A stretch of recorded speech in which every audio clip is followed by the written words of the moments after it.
usually go for. All right, I'd like to call the regular meeting of the Plymouth Board of Education to order at 6 o'clock. Please rise for the Pledge of Allegiance.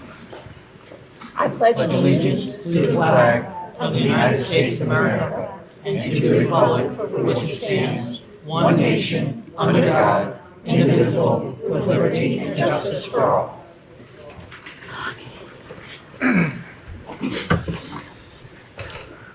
All right, I'd like to entertain a motion to adopt the agenda as presented. So moved. Second. Mr. Showers, Ms. Palmer. Any discussion?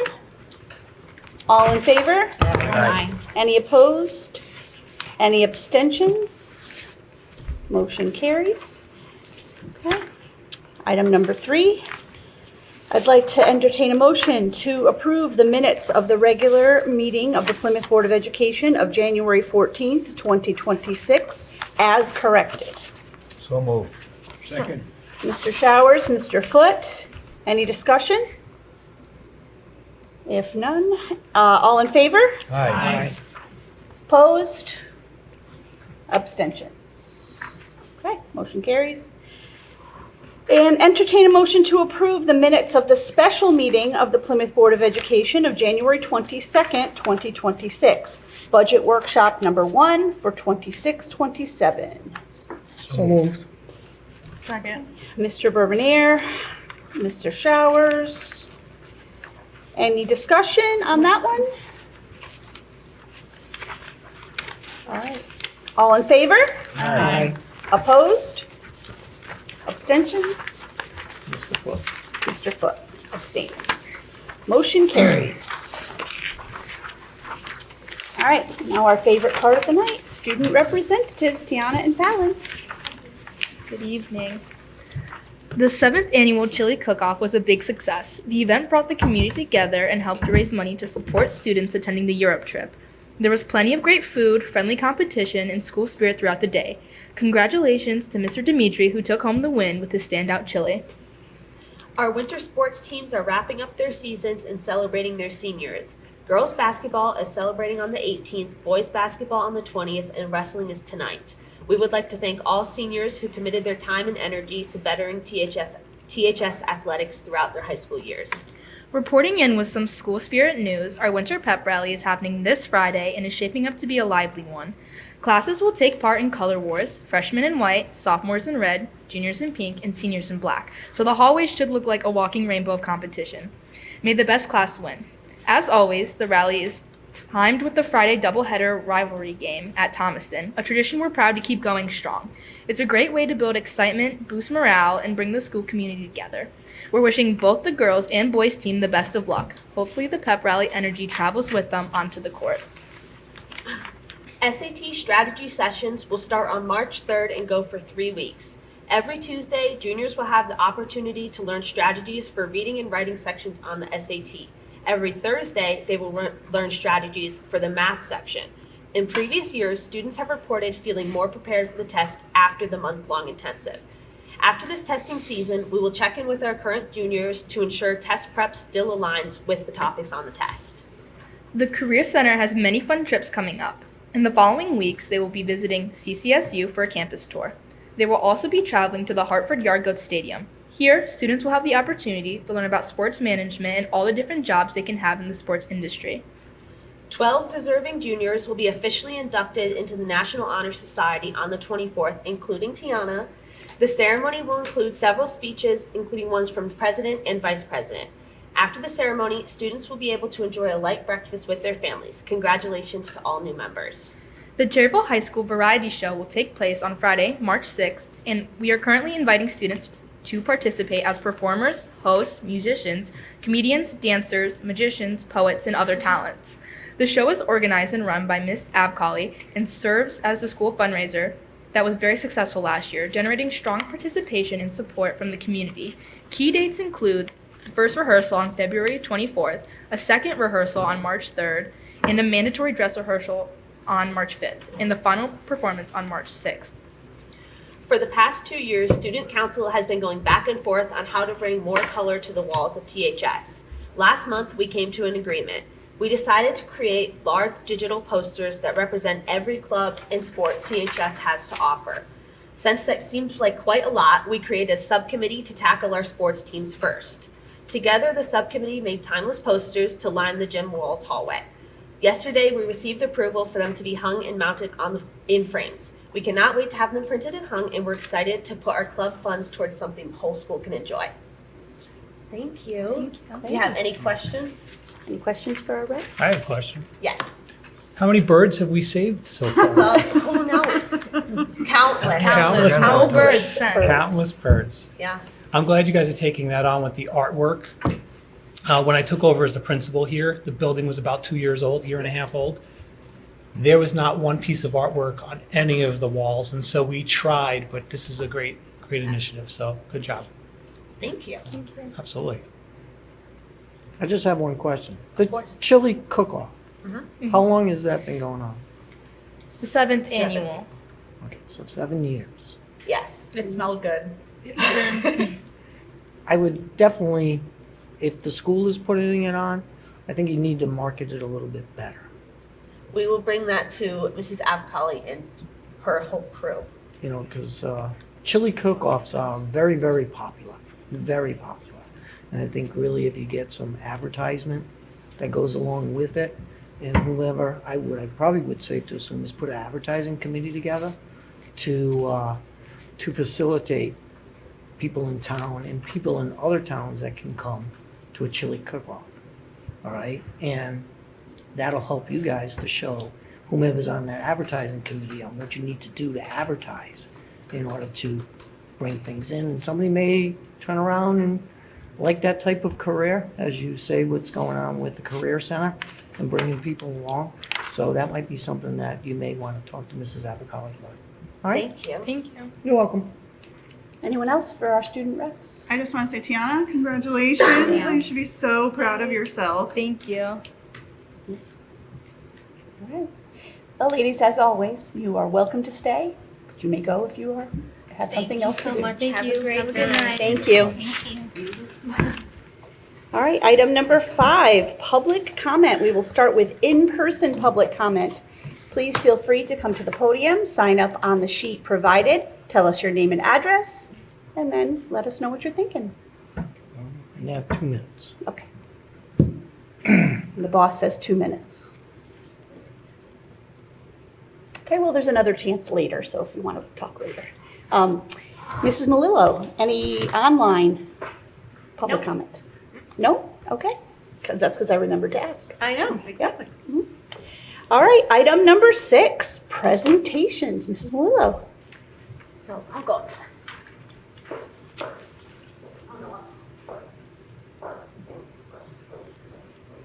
So good evening. I have some exciting news to share tonight about our high school esports team, which is an organized competitive video game team that the CIAC recognizes as a sanctioned high school sport. On December 12th, our high school esports team competed and won the CIAC state championship. So they earned the state title, a championship plaque, and an invitation to compete in the national tournament in May. So this evening, we've invited our esports coach, Mr. Solars, and our esports team to congratulate them on this tremendous accomplishment. So I'll hand it over to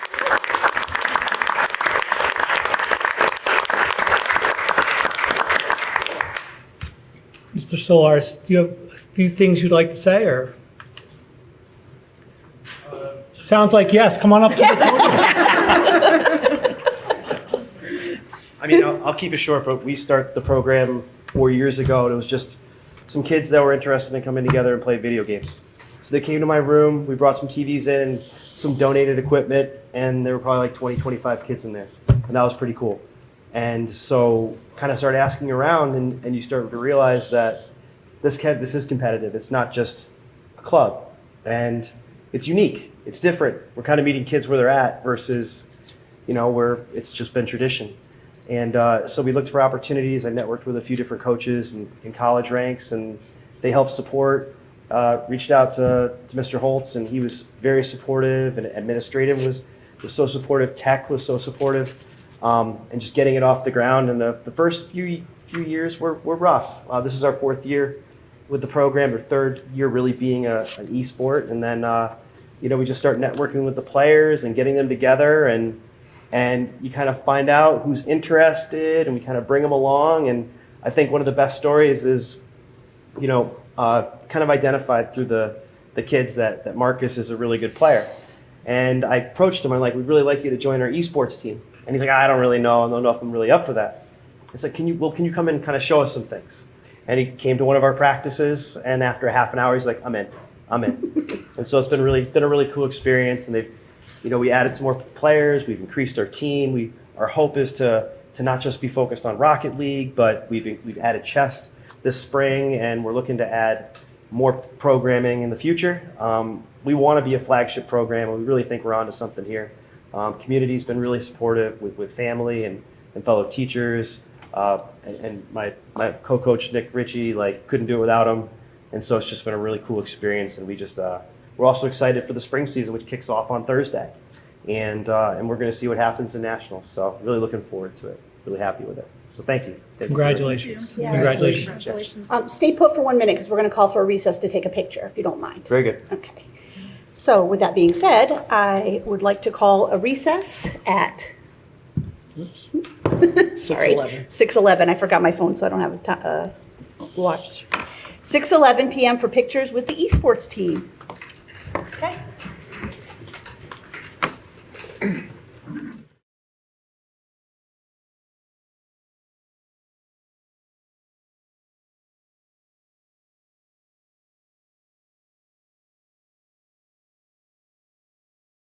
And then we have our next presentation, Mr. Falcone. So this fall, right after the election of the new board, Nicole Corey approached me with regard to possibly bringing in the Boys and Girls Club to help support our families with before and after school care. And so myself, Rebecca, and Nicole went to the Boys and Girls Club in Bristol, and we were so impressed at their offerings, their presentation. And so at this point in time, the communications committee has met, and we asked if the Boys and Girls Club could come in and kind of talk about what they could offer our school community with regard to before and after care.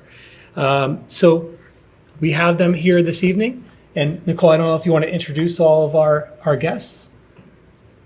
Yeah, sure. That's Barbara, that's Amanda, and that's Jay. So I don't know who's doing the speaking, but if you want to head up to the podium for the microphone, that'd be great. And they'll have a clicker for you as well. Teamwork. I do have printouts for everyone. Oh, Good. Thank you very much. You're welcome. thank you. Just if you guys could do me a favor, when you're done, just make sure you're all signed in so we have your names and everything down for the minute. It's right on there. It's right on there. You can't miss it. Oh, right on the floor. Yeah. Thank you. I appreciate No it. problem. Thank you. Of course, thank you. Thank you. Thank you. Thank you. Yeah, so good evening, everyone. My name is Jay Maya. I'm the Chief Executive Officer for the Boys and Girls Club organization.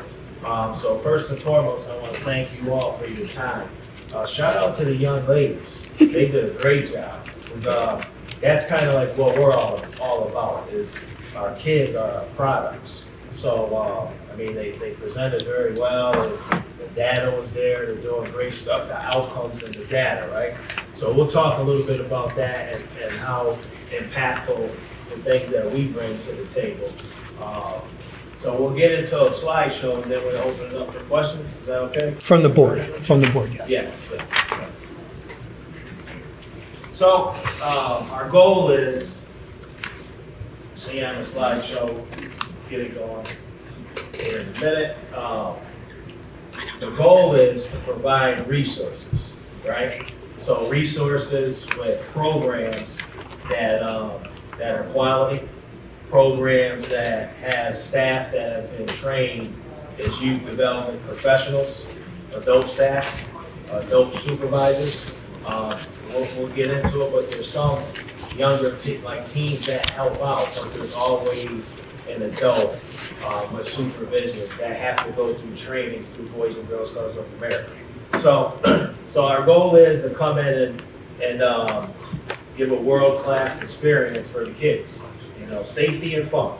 Safety and fun. That's what we're all about. Next slide. Oh, okay. So, who are we? Boys and Girls Club, we've been in existence for over 100 years, right? So we serve up to 1,000 kids per day.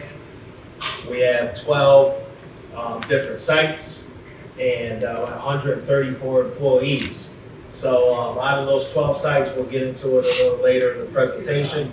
But I just wanted some milestones for the group to hear for us, some highlights. Is we're one of the top 200 clubs in the nation. So there's 5,000 Boys and Girls Clubs worldwide, right? So there's compliance, safety compliance, program compliance. There's a lot of criteria, and you get evaluated, and they critique you pretty hard. And these two young ladies behind me have done an amazing job for a year. So I want to make sure that I let you know that we're one of the top 200 clubs in the nation right now, and continuous quality improvement, we're still trying to get better. So we're still trying to get better. We want to be the top 50. So we're putting action plans in place to get there. But again, the staff is key. Out of the 134 employees, I have 14 leadership members, and these two young ladies are key. They've been in the movement, we call it the Boys and Girls Club movement, for quite some time, and they've been performing at a high level, and they run the school-based programs. They run a tight ship. We're on a tight ship, real tight ship. Next slide. Our mission, our core values is our driving force. I told you there's over 5,000 clubs in the nation. We got spokespersons on the national level who represent the club too. Denzel Washington is one of them. We got a great board, a great president, Jim Clark. Headquarters is based out of Atlanta.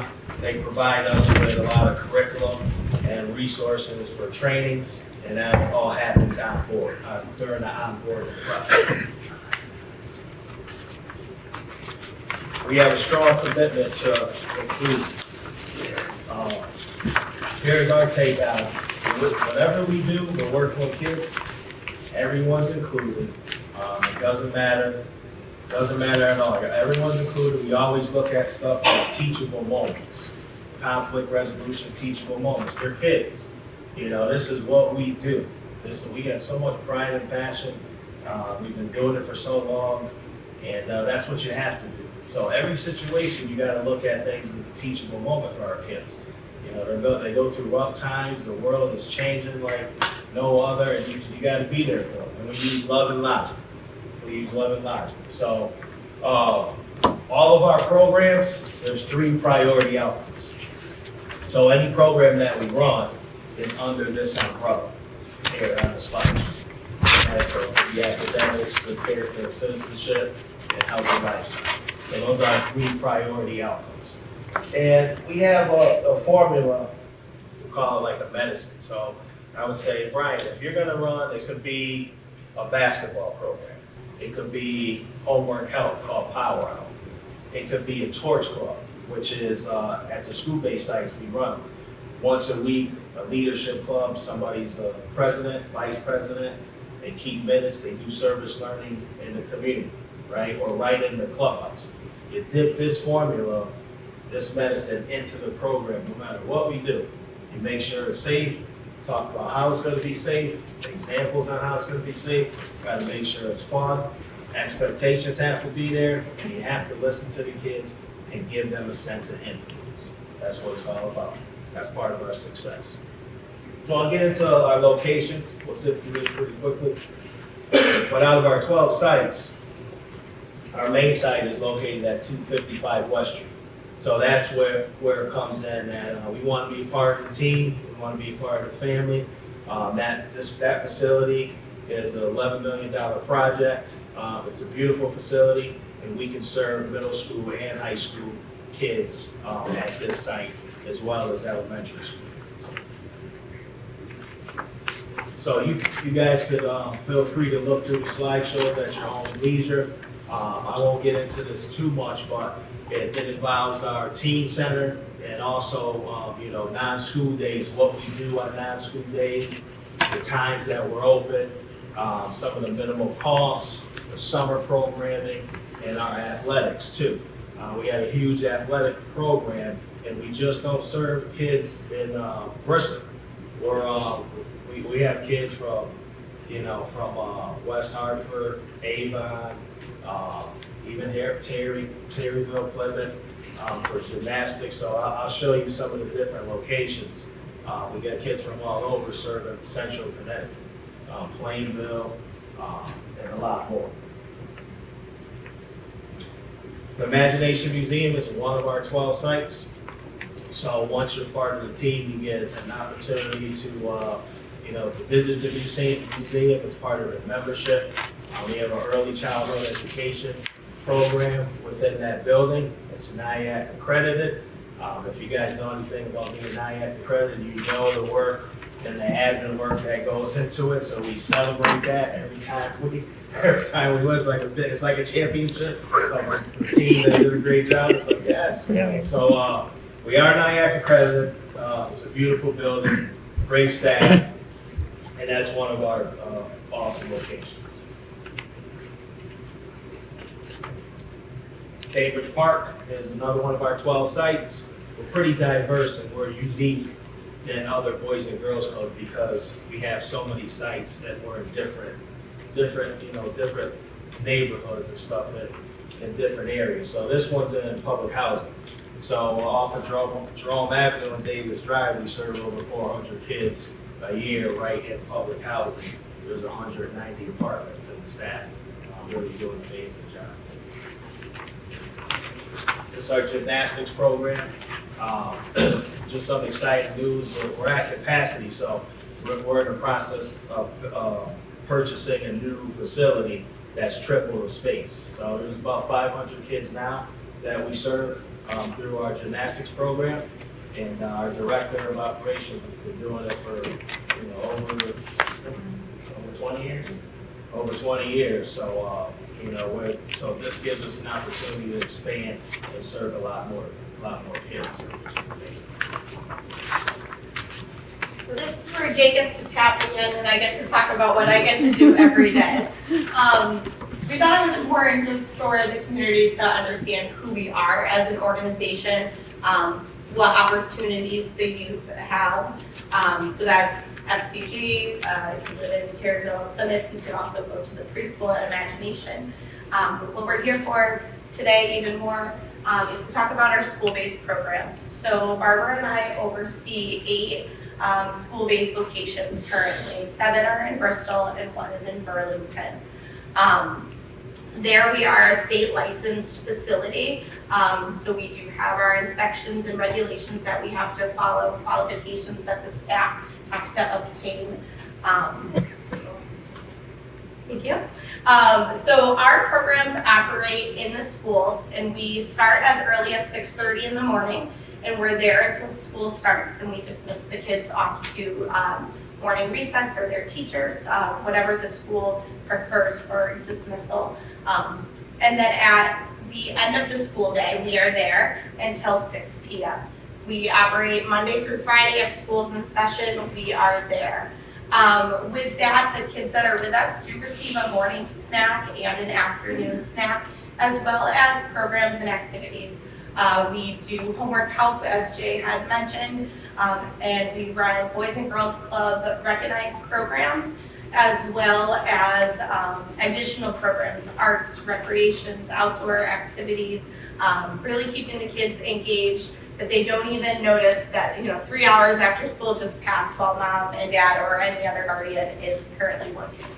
Our staffing, I think, is what makes us really unique and a great team. Behind us, we have a strong leadership team and board of directors, as well as our youth development professionals and our head teachers who run each individual site. So with that, our staff, each location that we have has what we call a clubhouse director or a head teacher. So they do have their head teacher certificate.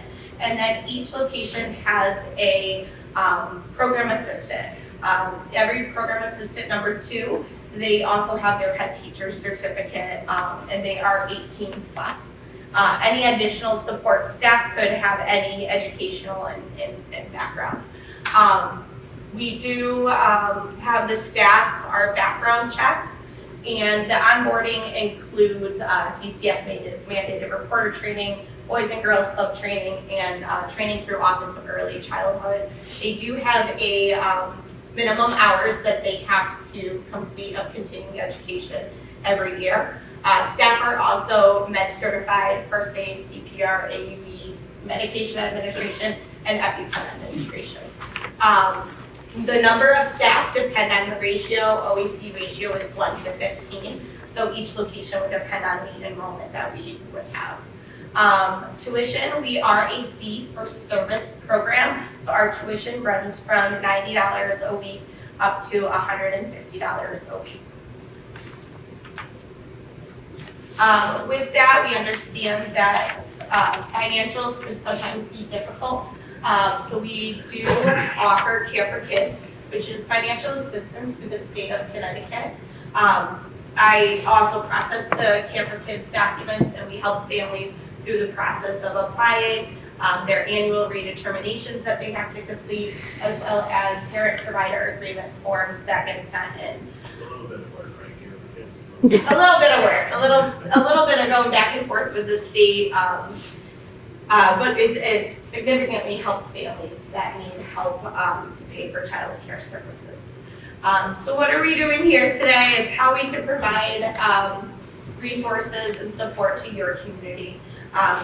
Whether that is before and after school programming to Plymouth Center School or for your Harry Fisher Elementary School. Also collaboration to provide transportation for youth to be able to go to the Boys and Girls Club, whether that's from your middle school or from your high school, and parents would pick up from the main club on their way home from work or just when their activities are done. As well as marketing programs to teens for teen nights, Keystone Club, Open Gym, all the sort of activities that we have after school for youth to be able to participate, be engaged in, stay out of trouble, as well as career development and all of that the Teen Center and the club has to offer. So we hope that you are interested in bringing the Boys and Girls Club into your community so that we can support.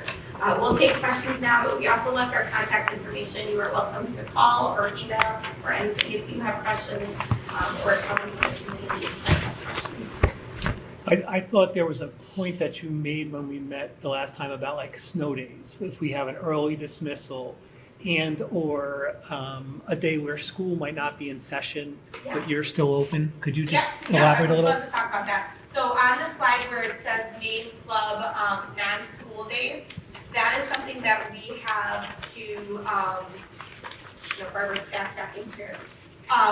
We offer care on non-school days such as like President's Day here Monday, there's no school. Bristol has no school Monday and Tuesday, and I think you guys, are you all week? All week. All week, okay. So we provide services based on the Board of Ed calendar. So if parents are working and they're, what am I gonna do with my kid for the week? They are able to sign their children up for the activities. Right now, we focus on the Bristol calendar, the Bristol school calendar. But opportunities for if your schedule is different and there's enrollment numbers, we do have the opportunity and capacity to do that. The club is quiet during the day while the kids are in school, so being able to provide services for families. On those days, we do open up at 6:30 in the morning and we go until 6 o'clock at night. Typically, those days for all day care runs about $60 per day. We also offer summer programming that is open for 7 to 8 weeks, depending on when the last day of school falls and all the snow days that we have. And our summer hours are from 7:30 in the morning until 5:30 in the evening. School dismissal. So let's say it is a half day of school or an early release. We are still providing the services after school for families. I know sometimes those calls are made during the day and then families are scrambling if families know, I'm signed up for Boys and Girls Club, my child will go there after school. We do, if it's inclement weather and school's getting dismissed, we do typically close at 4 o'clock instead of 6 o'clock due to the safety and conditions outside. But if it's a half day, we are open for that full time, whenever dismissal is. Let's say it's 1 o'clock, we're there from 1 o'clock until our closing at 6 o'clock. That covered, I don't know. Yeah, I think what we you got, were asking? yep, Okay, everything. just We making got it. sure. Yep. Yeah, okay. Any questions? So to clarify on that right now, like, because I know that Bristol and Plymouth have extremely different school calendars. So would there be accommodations made for the students, or would that depend on like a certain number would need to sign up, or parents would be like to their own devices? And when would they be notified of like if enough people signed up? So, just to give people time to, childcare arrangements are very stressful. I finished my last year after 18 years last year, and I'm grateful not to have to deal with that, but that's a stress if you don't know until like a week ahead of time if enough kids signed up for you guys to open with the different schedules. Yeah, so we would follow your schedule. I did look at your schedule that you guys have for currently for this year and for the next year, and there are some holidays that are similar, and then there's some like PB days and stuff that is not. That is definitely something that we could provide services for as long as we have large enough enrollment. Barbara and I operate in advance, so we're not last minute. So we would be having signups. Our policy is that a parent has to sign up or draft for the care 2 weeks at least 2 weeks in advance. So by the 2 week mark, like we know 100% how many kids we're gonna have, how many staff that we need to have on during that day. We are located in Bristol, and I had mentioned that one site in Burlington. They operate at a different schedule than the Bristol schools does too. So we accommodate. We were running non-school days for Burlington families. At some point, it ended up that there wasn't enough enrollment. There was like 3 kids that were signed up because they would go grandma, grandpa's, with friends or whatever it might be. So in that case, we had said, well, at this time we cannot provide those services. But it was only because on certain holidays, there was like the 3 that were signed up, and it wasn't also super exciting for them. But you get 10, 12 kids that are signed up, you could definitely run a full day from 6:30 to 6 program for them.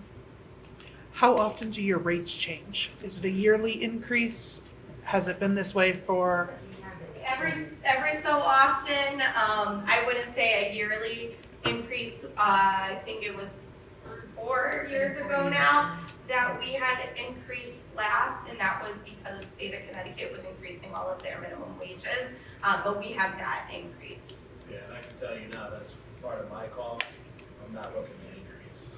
Because the reason why we even charge this amount is because that program I talked about at Cambridge Park is extremely low income, over 400 kids, and they pay $5 a year. So Barbara and Amanda's program covers the weight and helps bridges the gap to serve some of those kids that need us the most for public housing. And the summer camp, would that be held at our schools, or would they have to go to Bristol for that? So our programs right now, we have them at the main Boys and Girls Club. Between our ratios, we have field trips, we go on field trips, one big field trip a week, and then we do, this past year we did 2 separate swimming days. So between the transportation, the staffing, the ratios that we have to maintain, we get lunch services for the kids, and special events that are running next to you. That is all housed at the main club at 255 West Street. And do you know what the cost is a week for the summer school, or the summer program? Yep, it is $250 a week. The week of 4th of July, this upcoming summer, is $200 because we are closed that Friday in observance of Independence Day. And one of the things I just want to clarify, when we're talking now, we're talking about really before and after school. The only time the Boys and Girls Club is coming here is for our before and after school programs.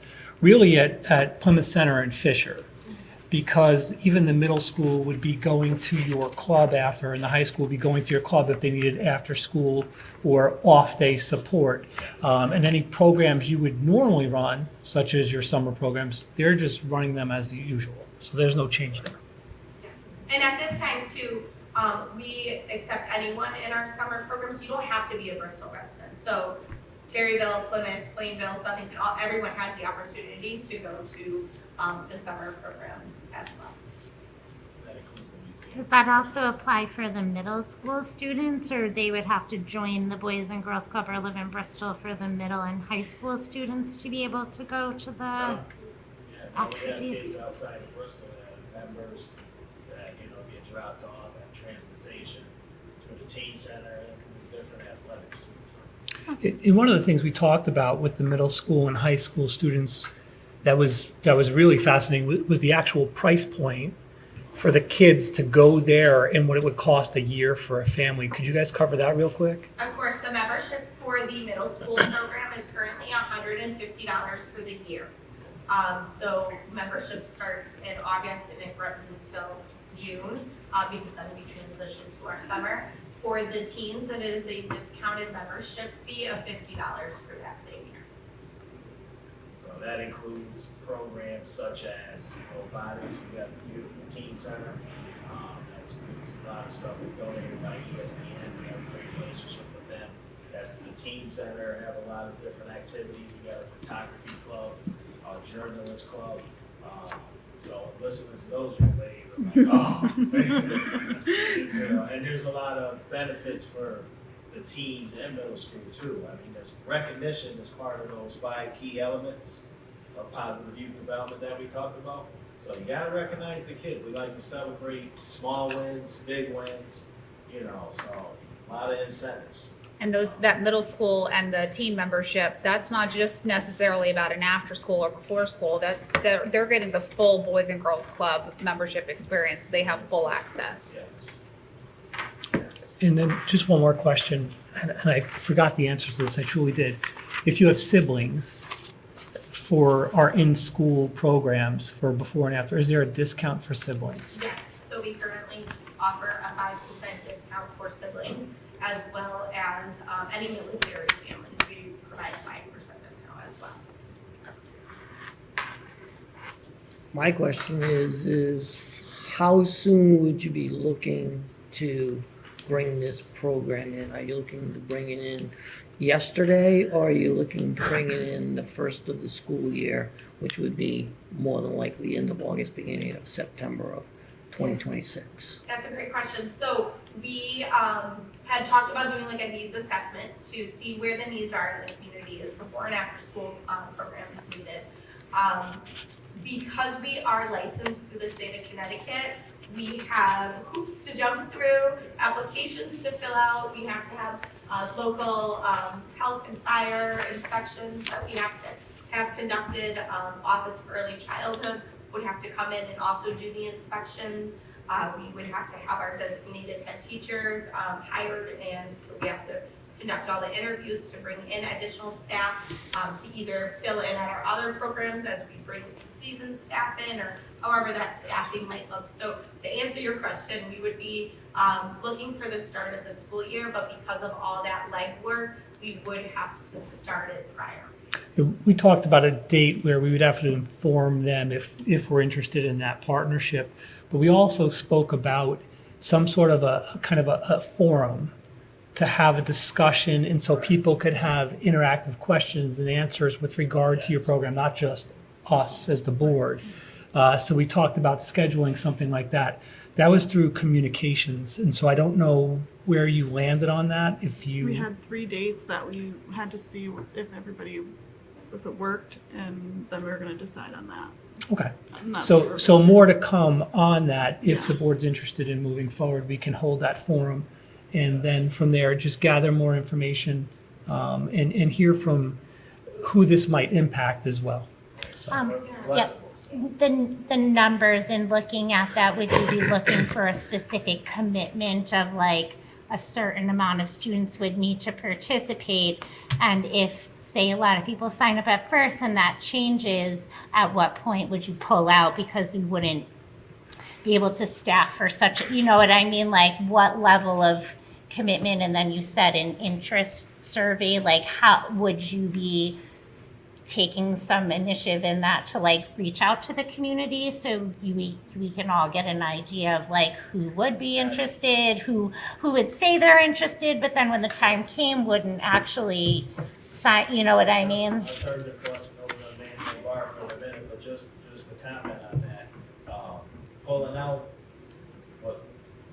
is the last option. Right. So we do our own marketing too. Okay. And build team and cultivate relationships in-house. So when you do that, that's where you get the engagement with the parents and the kids and make it fun. So, Yeah, so ideally, we would want around 15 to 20, like at a minimum. However, I will share a story with you real quick, I promise. We did have that happen at Chippens Hill Middle School. So we had the opportunity to open up a program. We ran with it. We had that program run for 2 years. Same thing, everyone was so interested in the beginning, and then sports are happening, and then parents also felt more comfortable. Okay, my child's in 6th grade, I could let them stay home. So you'd notice in like November, December, after they had started the middle school, and we had we were down to 2 kids, and we still finished out the school year. And then when we did another assessment, we had said, okay, obviously the need isn't there. But if we make a commitment for a school year, we're gonna hold into that commitment. Jay's here to co-sign that. I do just wanna add one thing, because you were asking how soon are you available to start. That would be for the school age program, for the before and after school. If your middle school students or high school students were interested in attending the club, they could start immediately as long as they have their own transportation over to the Boys and Girls Club. and that's the sooner you guys decide, and if it's a yes, then the better, because then we can get involved with it too. One more question. What area of the buildings would you guys need to be using? Yeah, that's a great question. So typically where we are right now, we are in cafeterias, gyms. We had one school that had dedicated an entire classroom because they had the space in the school. So they had dedicated an entire classroom to us. We need to have space that we can have cabinets, a filing cabinet for emergency contacts, our OAC documents that have to be in there. We have to have a refrigerator for a snack that we're providing, so a space where we can have a plug for that refrigerator.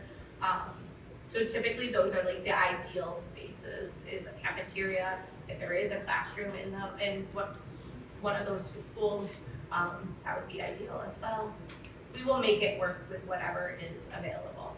And we have one school right now where every so often, we will license for whatever rooms are available.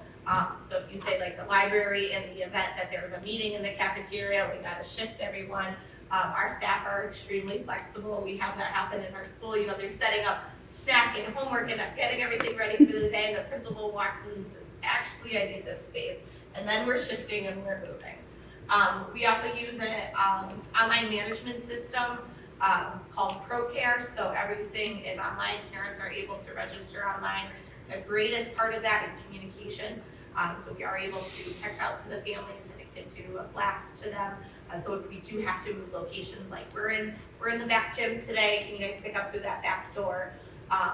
Then we are doing that. With us being state licensed, we're IDing families, only those that are authorized pickups can pick up the kids. Anyone else shows up, they cannot pick up the children unless we've had prior communications with the guardians. I don't have any questions, but I just want to make a comment. The reason I don't have any questions is because both of my children were involved in the Boys and Girls Club when they were very young.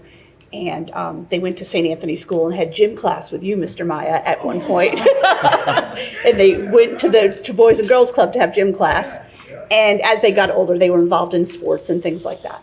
And also, I'm a teacher at one of your school sites, and I can't say enough about how wonderful Stafford. So Kelly Green, she's amazing.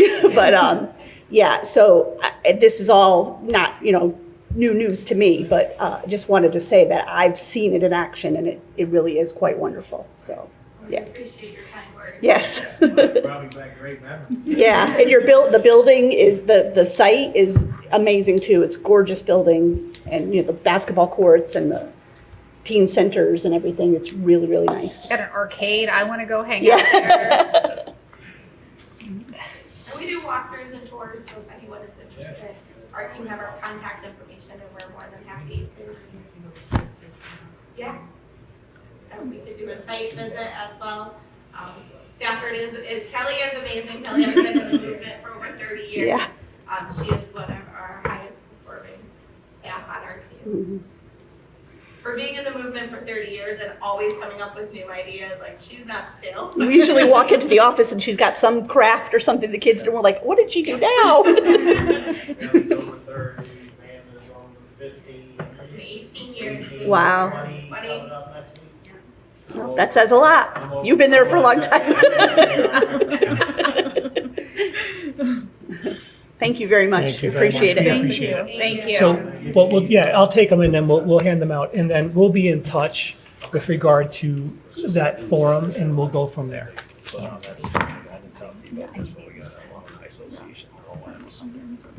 Oh, yeah. Thank you very much. We appreciate it.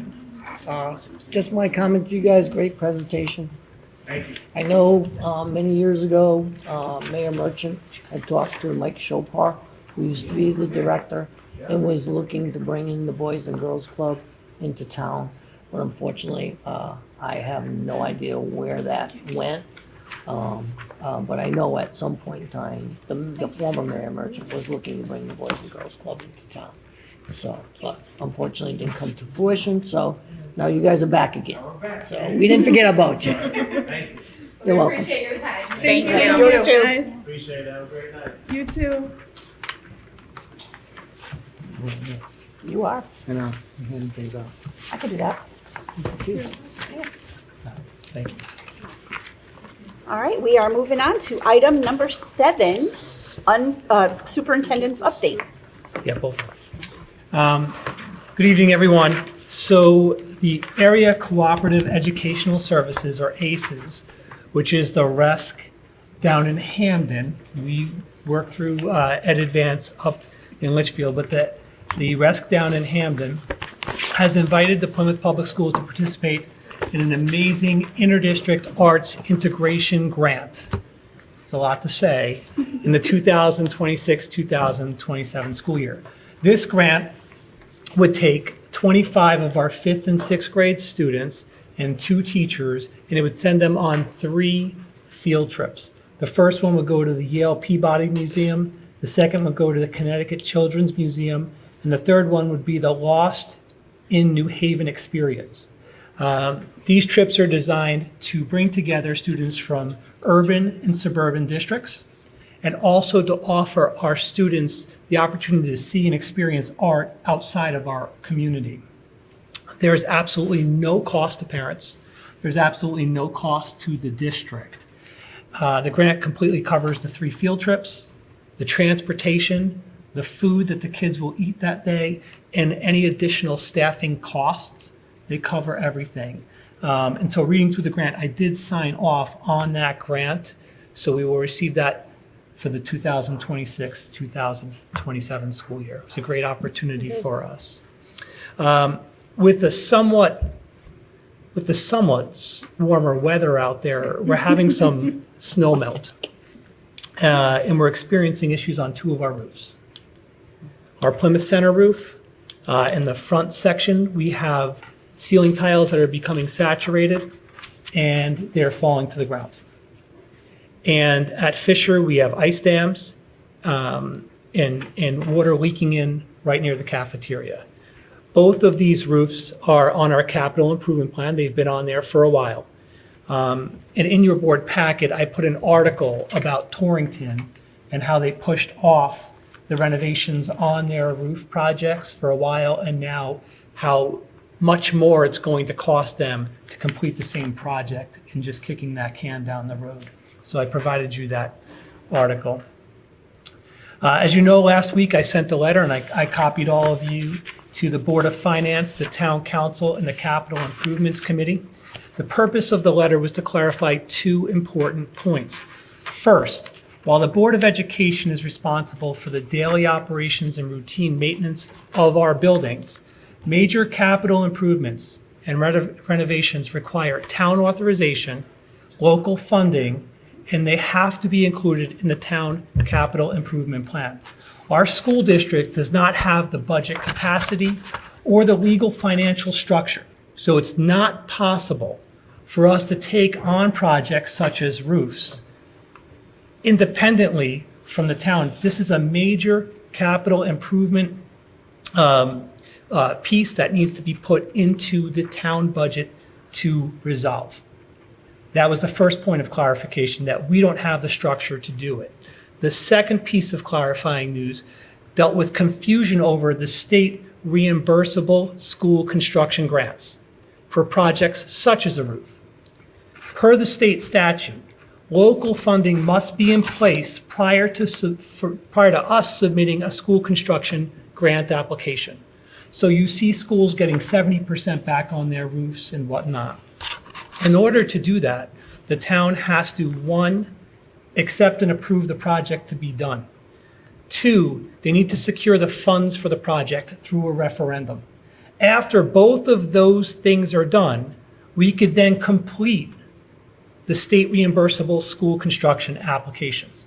So I sent this to all the parties involved because I want to make sure that as we move forward, accurate messaging and discussions happen at those meetings for any future capital projects that the schools have to take on. That this is not the school's responsibility because we don't have the structure to complete those projects. So that was my letter that I sent out to those three organizations. I also wanted to share with the board something that we do not control that has a negative impact on every school district's budget. Governor Ned Lamont proposed a budget that flat funds education cost sharing grant. It flat funds the amount we have this year, the $9,802,121 of education cost sharing funding is for the upcoming year is the same exact number we're going to get. Additionally, he proposed to eliminate $12 million in magnet school funding. Well, what that does is that we, in our budget, will have to adjust to deal with the magnet school tuition increases based on the cut that he made. So both of these actions move more of the public education responsibilities and costs to the taxpayer without reducing any of the mandates or obligations placed on the school districts. Beth is going to hand out a list of the various mandates that have been put on us up till October 2025. It is 60 pages long. And out of those 60 pages, most, if not all, the mandates are unfunded. So between unfunded mandates and flat funding from the state of Connecticut, it's virtually impossible for schools to keep up with the cost of living and the contractual obligations that we have. And so that's something across the state of Connecticut that we're dealing with, that we cannot control. And finally, I wanted to give the board an update on the three items that you requested from me. You asked that I reach out to the mayor on three different topics. The first topic was presenting our budget. Oh yeah, absolutely. Presenting our budget to the Board of Finance and Town Council at the same time in a tri-board meeting.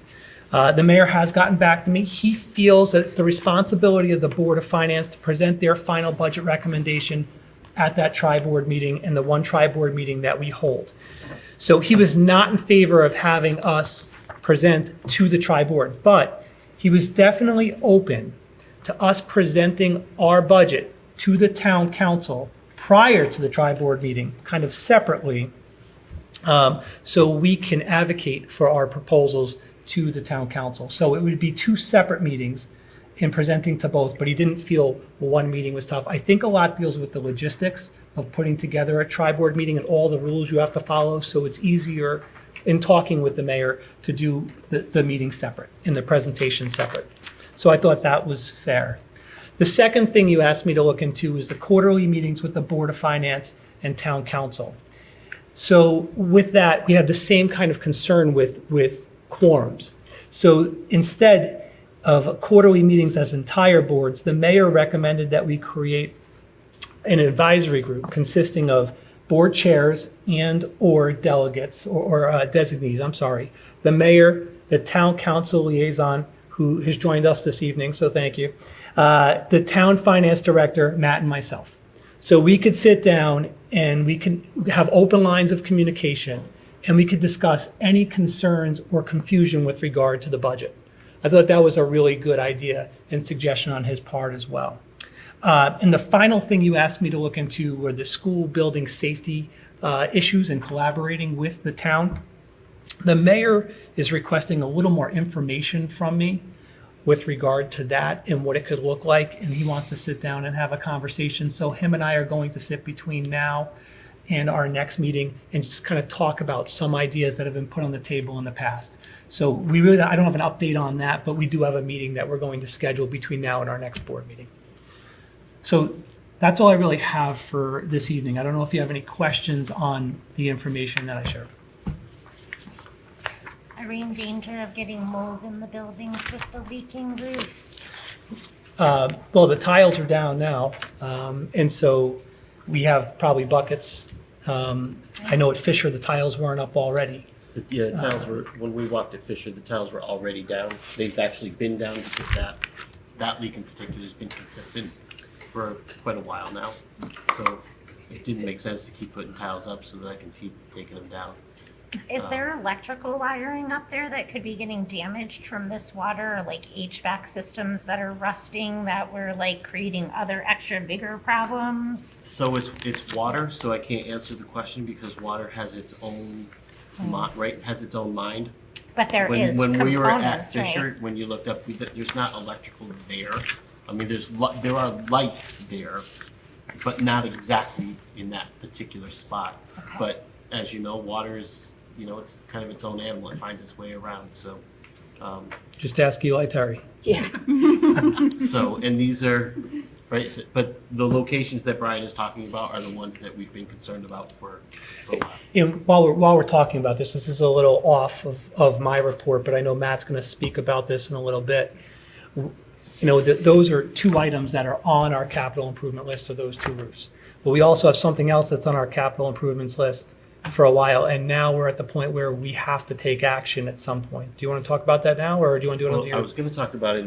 It's up to you. It's like, it feels like it fits better now. I have a quick question about the roofs. Yes. Is it ice dam, is it the ice dams that's causing the flooding in those two buildings right now, or is it the failure of the roofs? So, right, that question could go either way. At Plymouth Center, because of the snow melt, there's water that's on the roofs. It's not, I can't tell you that it's caused by ice dams or, people use the term ice dam, but an ice dam on a flat roof is a hard thing to actually argue because an ice dam is on a sloped roof and it's because the water's backing up. This is just because it doesn't have anywhere to go. But when we get really heavy rains, we get the leaks here as well. So okay. I'm under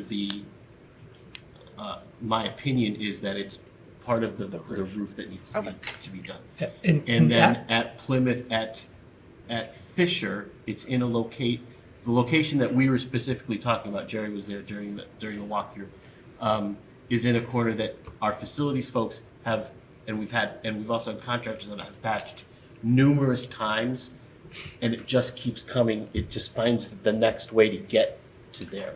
And now we have an additional leak down at the other end of the building where it comes in and it comes down the side of a wall. So, and it's the roof portion that we've been talking about on the oldest section of the building. But the last part that Matt referenced where it's coming down and coming in, that's through a crack in the cement. So we're gonna have that repaired in the spring. We can't do it now. But that, from what the maintenance director, Jim Mazon, told me, that was from an ice dam from the sloped roof that was coming down and just finding its way in. So that's not the roof, that last one, but the others are. is ice dam damage covered under insurance? I don't know, but I don't believe so, but I don't know. What's our deductible? 5,000. I don't know. I don't know about that. Would that be something to look into? Absolutely. Absolutely. Just a comment, just so everybody knows, part of the roof that's leaking at Fisher is the original roof. And that's 60 years old. I don't know what the life expectancy of that roof when they first put it in, but I think we've gotten a huge bang for our buck if that roof is the original roof and it is 60 years old. At some point in time, and I really don't want to get into it, but something needs to be done. You know, and how that gets done, I don't have an answer for you. Matt, if you could get the original roofer back, because if we could get another 60 years on the next one, maybe Yeah. for the warranty. Maybe it's a warranty issue. He might not be around. But there is, I mean, do you want to cover it in your report, or it's up to you? No, so I'll just eliminate it from what I talk about in my report. But what Brian's referencing are the heat pumps that are at Fisher, right? There's 18 of them. They're on our capital list. They are the original to the addition going in, so they're from 1972 or 3, somewhere in there. We've been fixing when we can fix, but we now have 2 that are completely failed. They cannot be fixed. So they affect a classroom and half of the music room. The rooms have heat through the auxiliary heat, but it's not enough to make the room what I would consider comfortable, right? So it's low 60s in there. It still falls above the state requirement, so we're legal, but the heat issue needs to be addressed. Jim Maison has quotes coming to us. We were told they were out, I think on Monday. We should have them next week. And the issue is when we got the quotes, I'm going to say 2.5 years ago, they were $20,000 per heat pump replacement. That's the number that I've been giving you. We fully expect that that's going to be higher now. Right, we're 2 or 3 years out. We have, based on where they're made, we may have additional fees on there for tariffs and so forth that we have to accommodate. And obviously, labor costs are up. Regardless, there's not a choice, is we need to have them either fixed, replaced, or replace. We can't fix them, so it's replace, or we need another option. The quotes we're getting are for full-blown replacement for the 2, or the mini split option, and that was recommended by the contractor we had out. He said, I'm going to give you both options. So we'll see what those numbers look like. So now we get down to the finance part, is how are we going to do this? I don't know what the number is yet, but I have already reached out to our facilities contractor, HES. They're willing to work with us. We do have some money built into the contract with them. I don't know if it's enough to cover this repair, but they're willing to work with us in a couple of different ways if necessary. So that was a very positive conversation. I also have information on the state's new District Repair and Improvement Project Program, which allocates money to the districts across the state. And I think, Brian, if I'm not mistaken, right now we're allocated today $98,577, which is great. Yes, But originally. to get the money, Well, originally it was more it than was that, and it's 151. been In shifted. August, it was 151. Today, it's down to 98, and it's great. And this is what I spent most of yesterday and today on. So, in order to figure out how to do it, I have to go through Public Act 25-174. It's Is that all? 200 and something pages. So I found it. I got it. It doesn't tell me how to apply for the money. So I reached out to the OPM, and they said, refer to section 131 of Public Act 25-174. So I went back to that and I summarized what it says. It appears to me, and I'm waiting for confirmation from the state because I sent them an email saying, please verify that my interpretation is correct, is that in March, Brian's gonna get an email saying, this much money is allocated to Plymouth Public Schools. He has to certify, yes, I accept, basically. I haven't seen how all that works, because they're still figuring it out, is the bottom line. And then, on or about June 30th, they'll transfer that amount of money to us. At which point, if you guys have approved a project, we can start paying against it, complete the project, and then in September of 2027, I have to upload all of your approvals, the project scope, all of the invoicing, and the completion certificate. But it's really disjointed. But if I get the money, obviously we're gonna take the money Yeah. and we're gonna move forward. This is what on Monday night you said you didn't know how to apply for. That's the same thing, correct? Same thing that Okay. yep. So I left that meeting, so yesterday and today, I'm plowing through this. And he amongst still all- doesn't know how to apply. Amongst all the other things, and I still don't know how to apply for it. Thank But it you. appears that there's not an application, so to speak. But I reached out to some of my colleagues, they're all equally as confused as I am, but everybody's looking to figure out how to get the money. And then when we talk about the project for the board to approve, we would be coming to you with those heat pumps because we can't, I Yeah, mean. so yeah. the last option is if I can't get it through HES, and I'm not gonna have this money yet, what I would do is come to you here and say, we need to allocate X amount of dollars to get this project done. And my initial thought is we allocate that money from the 2% non-lapsing or sinking fund. And then if we get this, we can allocate it back, right? We can push it back over. Or we just keep going with the replacements. But that's a really project scope piece. Right now, I'm really just concerned with, I need to get these two taken care of so we have heat in these classrooms. So, And these 18 heat pumps are something that are on our capital improvements list, correct? correct. Yes, So- they're on there. It's at this point in time, 2 years. 2 years ago, it was costing $360,000. You have to understand that that's 2 years ago.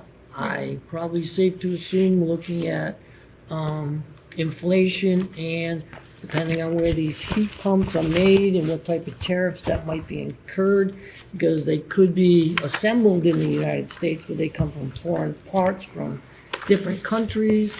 So the tariffs could add money to it. I would probably safe to assume, trying to do a little bit of math myself, is that you're looking somewhere between $360,000 and $450,000 to replace those heat pumps. The other thing that you have to understand is, and what you have to realize is that those heat pumps are from 1972.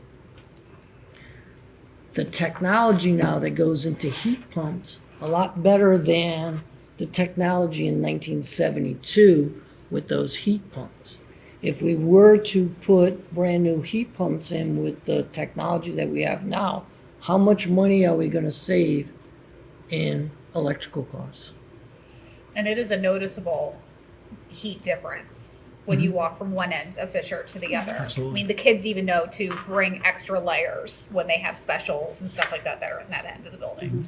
Okay, but those are things that we as the board need to start understanding, that is that, yes, they're from 1972 or 1973, but the technology that's coming through now with heat pumps, and not only that, the thing is instead of getting, I don't know what type of heat pump it is, but we could get a commercial or an industrial size heat pump that would be even more efficient than the heat pump that you have in your own home, okay, through a mini split. So those are things that you have to look at. And also, I had a conversation with Matt prior to the meeting. You need to explain to, when you tried to get back to the state, what kind of information you got from the individual when you tried to call her, and didn't she tell you that she was gonna be out of the office until the 17th? Yeah, I got an out of 10 minutes between my initial contact with her and then a follow-up question, and I got an out-of-office reply until the 17th. It's okay, like, we'll work through this. right? We need to take care of the immediate problem. And I'm not worried about that. We'll get that done. The larger problem now is really looking at this project from the perspective of what are our true options? Because in addition to technology changing, because it's changed, perhaps we don't need 18. Maybe we only need 10. Because now they're more efficient and they can do it better. So those are the questions that Jim is now trying to research for us so that we have options. But the heat pumps are an issue. That's all I have. Just shortened up my report for later. There you go. All right, let's move on to item number 8, unfinished business.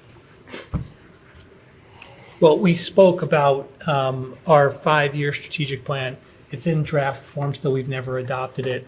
And then at our budget workshop, we talked about, let's finish our budget first and then possibly revise and then adopt. It just made more sense based on timing and circumstance, and so that's all hold it off was. on it. So we have to we talked about it at the last meeting, approving it, so we have to put it on the agenda. All right, so I'd like to entertain a motion to table the Plymouth Board of Education 5-year strategic plan until after the budget. So moved. Ms. Palmer and Mrs. Mrs. Tilton. Any discussions on that? Okay. All in favor? Aye. Opposed? Abstentions? Motion carries. All right. Now we are on to new business, adoption of our budget for next year. So there's a few things that I update you on. There's been some changes and adjustments that you guys have made, additions to my recommended budget. So we're going to go over the adjustments and changes. But additionally, there is an error that Matt and I found within the budget. And we waited till tonight to share that with the board. We waited to do this in an open public meeting on camera when everyone was expecting a meeting, because we wanted to be transparent in our message. We didn't want to hold a special meeting with regard to a budget workshop again and no one show up. We wanted this to be during a regular meeting. So we did find a mistake. It's an honest mistake in the budget. So how I'm going to break this presentation down is, first I'm going to take care of the error or the mistake. And then we're going to go into the adjustments that the board asked to be put into the budget. So this is the mistake that we found. We only found this mistake after we started inputting the changes that the board requested. And it's a very honest mistake that was made in carrying a number over. We carried the 2024, 2025 district-wide budget line item over instead of the 2025, 2026. Unfortunately, that led to a shortfall of over $377,000 in the budget that I presented you and that we worked on during our budget workshop. So when Matt and I first found out about this and our jaws were on the ground, the next thing we did is we took 3 steps to see what we can do to rectify this concern. Here are the 3 steps, and what I'm going to do is the next 3 slides, I'm going to break them down for you so you can see exactly what we did in our actions. So the first thing we did is we fixed the budget. We took the 2024, 2025 line item that was mistakenly used, and we replaced it with the 2025, 2026 line item that was supposed to be used. And you see, when you subtract them, we have that $377,039 shortfall. So that was the first thing we needed to do to solve the problem, is we needed to put that out there. And Kelly, I see you writing. You don't need to write. We have brand new binders for all of you, and this is in your binder. The first presentation's in your binder. and this updated presentation's in your binder. Everything's in there. So, and also an updated budget. So everything is gonna be, we'll take your other ones back, give you brand new ones so there's no confusion. If you really wanna keep the one you have now, that's fine too. But all the numbers have changed because we have a new starting point in our budget based on this information, okay? So that's the first thing we did. Number two, the biggest risk that we knew was in our budget dealt with health insurance. We said that from the beginning. We don't have accurate numbers yet. So when Matt came to me and said, uh-oh, he might not have used those words, but when he came to me, the first thing I said to him is, call our broker. Let's see what our actual insurance numbers are coming in at, because we're shifting insurance. And the broker kind of recommended, off of his new assumptions, off of the information he had, instead of going with a 22% increase in insurance, move it to 20. You should be okay. So it's a calculated risk that we're taking in the budget. The second thing he did is he said, we're going to adjust your prescription co-payment coverage to this, which still aligns to what you have, but that will also save you an additional amount of money. So those shifts saved a total of $538,179. So I was like, all right, we're good. Plus we have extra money. And I was told I was wrong because I forgot that we've already put a savings in our original budget. And we're working off all different numbers now. Did I say that right, Matt? Mhm. All right. So far, you're dead on. So there we go. So, Easy to listen to. but there is an adjustment in total savings. But again, you see the red risk there. Because while it's calculated, these are projections and assumptions by our broker that we put in there. The third action we took dealt with staff savings. So as you know, in my original recommended budget, I put a $20,000 savings on possible retirements. We've had a retirement. Bob Nave from the high school has retired. And it being a social studies high school teacher, we believe that we'll have more than a $20,000 savings in that hire. So we added $10,000, it's the second bullet up there, to that savings. Additionally, we have 3 people at this point that have reached out inquiring, additional 3 people inquiring about possible retirement. And so we have that, and we have a number of non-renewals that we'll be dealing with and addressing as administration. Between those 2 items, more in the retirements than the non-renewals, we're putting a $75,000 risk in the budget here. Now, these numbers are chosen by Matt and I based off of the calculated risk we took in the health insurance, because by making these changes, we get back to the original numbers. We get back to 3.72 for my recommended budget and 3.99 for your possible adopted budget or the adjustments that you made in your budget. Again, I have underneath, there are 2 areas that contain calculated risks. One deals with the staffing. We might get no one to retire. No one else besides Bob Nave. We'll have a $75,000 hole. It might be less than that because of non-renewals.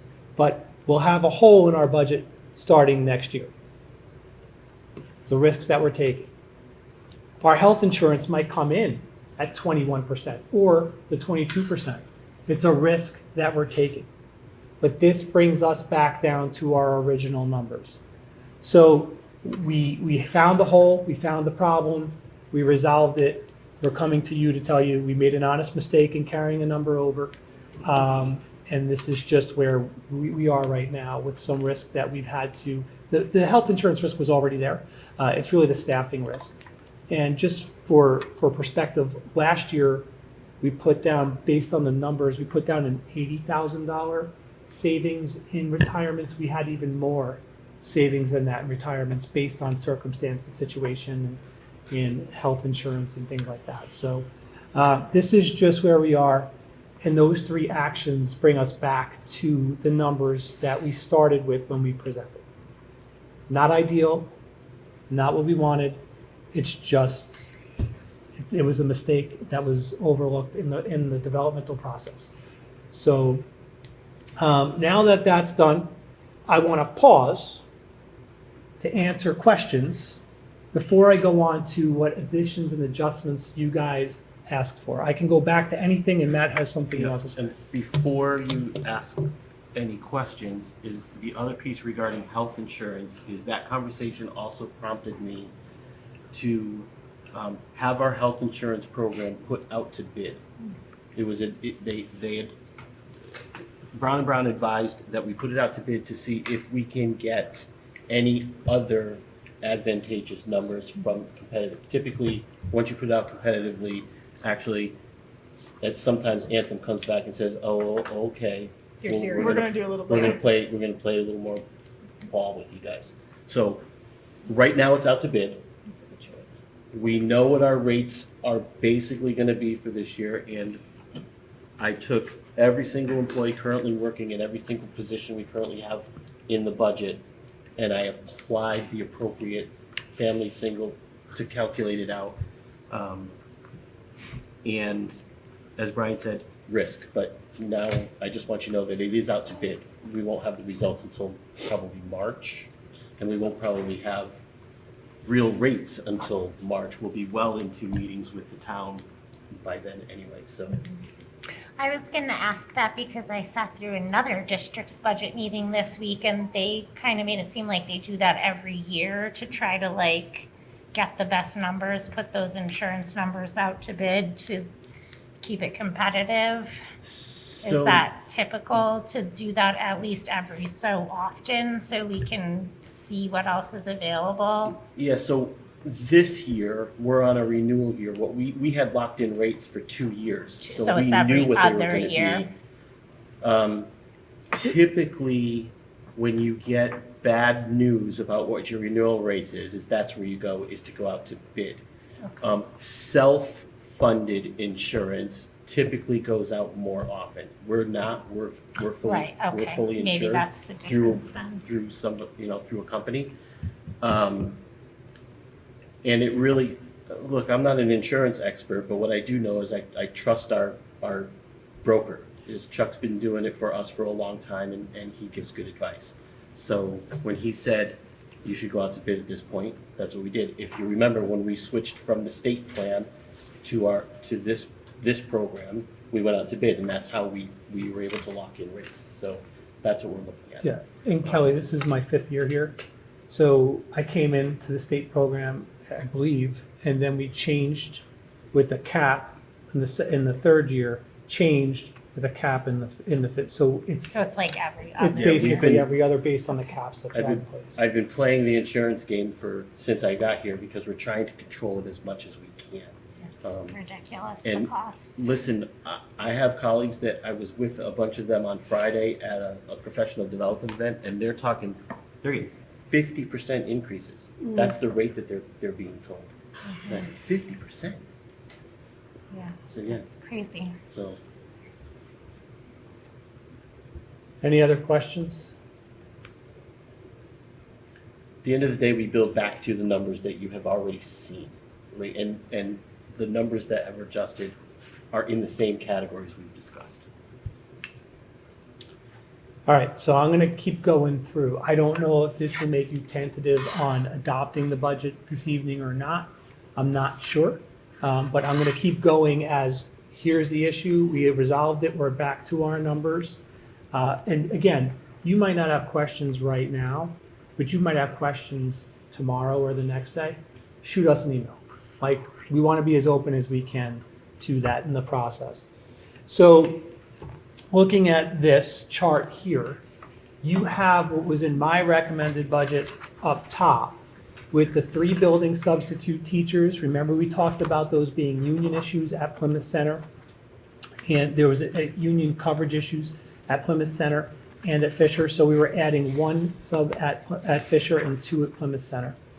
You have a chemical hygiene specialist, which really does resolve and work with OSHA compliance. And then you have the lunch program support based on any shortfalls we might have in the program. Those are the pieces I added. And then the Board of Education added 2 regular education teacher aides and 1 daytime security monitor in one of our schools. And so that's been added to the budget.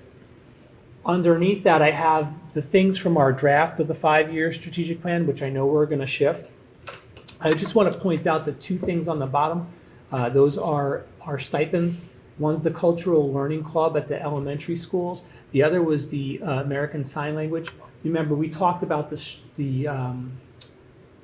stipend structure we already have in place in the contracts, so we can run those with already in the budget based on the structure of that, if we find a person for that.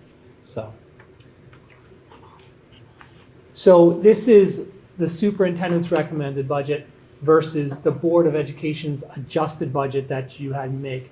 What you're going to notice here are our numbers are less than we originally presented to you. Again, when we had that starting point shift with the error, it brought the numbers actually down. The actual dollars, the percentage stays. The percentage stays, but the dollars come down. So when you look at where we started, what we're asking for, the difference, we're still at 3.72, you're still 3.99. But it's the next slide that is interesting, and this is a misperception of some people in our community that we have to correct.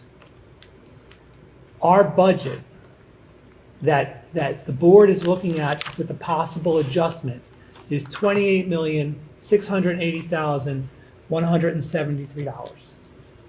That is not what Plymouth pays towards educational taxes in this town. Because we have the state grant that is funding $9,802,121. This is the part I told you Governor Lamont froze. That's still there. So when you look at the amount the taxpayer pays towards education, it's $18,878,052. So it's important that we take off that grant funded when we talk about the taxpayer and the impact on the taxpayer. So here's the budget support we need. I adjusted this chart so you see what happens if we get 2%. The town would give us $571 towards our budget, and then we would have to eliminate $550,050. And as you go up, you see the numbers kind of adjust, and you have the yellow mark, which is my recommended budget, and then you have the blue mark, which is the budget that you've adjusted, and how much we would need for each of those thresholds. And then I go to the CAPS, the Connecticut Association of Public School Superintendents. And before I even talk about this, there is a reality that our budget, whether people want to hear it or not, is really not the number it should be. We've taken 0% over years. We've taken very minimal increases year in and year out and year out before I got here. This isn't what the previous mayor. And other towns' budgets increased with the cost of living. Ours didn't. Ours was basically frozen for a number of years. And that happened 15 years ago. But it's impacting us now because our starting number and other district starting numbers are different. We're at $27 million. Other districts our size and are at $32 million.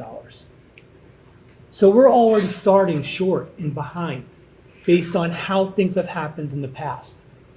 But this is important for you to see as well. The average superintendent recommended budget this year, according to CAPS, on February, I think, 6th, was 5.35. That's 1.63% lower than what I presented to you, or 440 higher.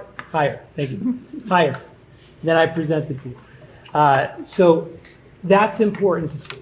And then underneath it, we're starting to see what Board of Educations have adopted. And that number as of February 6th was 4.31%, or 32% higher than what you're coming in with in this presentation, which is $87,013, which, you know, people might say, well, $87,000 in a $27 or $28 million budget. You know what? All of our funds are tied up in people.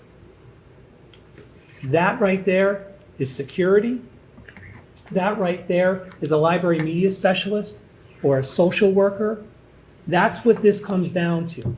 And again, I've said this at every presentation I've done. We're not asking for things that are ridiculous. We're asking for normal things that schools have in place to function. And so that's where we are with our budget compared to others at this point in time. So the next step is we possibly adopt the budget tonight. We have to vote on that. And I don't know how that vote's going to go, especially with the new information we provided you this evening. If you do adopt the budget on February 13th, we would then submit our budget to the Board of Finance. The Board of Finance asked us to present our budget originally on February 17th, but we had a correction in the date. It's actually February 19th is the Board of Finance meeting. So they asked us to present there. We will be ready to present on the 19th if the budget is passed. But I found this out this afternoon at 4:30. 4:30 about the change in the times from the 17th to the 19th. And I didn't even ask Karen if she's available. So, and I'm pretty sure Matt's not at this point, but he's gonna cancel some things. So that's kind of where we are right now in the next steps. It all depends on whether the board this evening adopts the budget as presented, or if we want to take another look and go to a budget workshop. I want to stress that we do have time. We have till the end of this month, per town charter, to get our budget to the Board of Finance. So there is no rush in this process if we want to work through this more, or if we have more questions. So there's no pressure in doing it this evening, but that's really up to you. And Matt and I have talked about this. Even with the error within the budget, it really doesn't change how we're moving forward. The risk is in there no matter what. So this is where we are at 3.9. Any questions for myself, for Matt, or Beth? Can you do me a favor? Sure. Can you go back to that ECS grant money slide? Tell me which one. This one? Yeah, No, next, I think it's the one before that. This is the educational cost sharing with the town. Okay, yeah. That's the- Nope, that's That one. This one. Okay. So as everybody in this room, but this is for the people that weren't here when I've been hopping on the ECS grant money. ECS grant money was changed. The formula was changed in 2017. In 2018, we were allocated, right what you see on that board right there, $9.8 million in a certain year. And in another year, we were appointed $9.7 million. In having a discussion with our state rep, Henry Martin, he has told myself that we actually are $100,000 over the state grant, and we owe the state money. Because when they did the formula, they made a $100,000 mistake for the town of Plymouth. But it wasn't only the town of Plymouth. I do believe there's 20 other towns in the state that have the same problem that we have. Okay? So if you look at that, if we got $9.8 million in 2018, and now it's 2025, 26. right? Oh, 2026, I apologize. I don't know about you, but I can't play with 2018 money in 2026 if I didn't get a raise in my wages when I worked, or in what I get for a raise now with Social Security, all right? I couldn't play with that kind of money. But yet the state, and as a governor, as the superintendent, Mr. O'Coon, alluded to is that Governor Lamont has decided to flat fund ECS grant money again, and if you didn't realize it, now he's gonna take $12 million from the magnet schools, which means that whatever kids from Terrible go to the magnet schools, if they decide to up their tuition rates, that means we, as the Board of Education, have to pay that. We have no choice. Okay? So the thing is that you have to understand that trying to play with money from 2018, which is now 2026, is not working. It just isn't. And the onus is on every single person in this room and who's a taxpayer that you have to make up the money and make up whatever shortfall the state of Connecticut doesn't want to do. There is in the budget this year a 4.4% increase by the state. Governor Lamont already put that out in his State of the State address, okay, when the state legislature came in.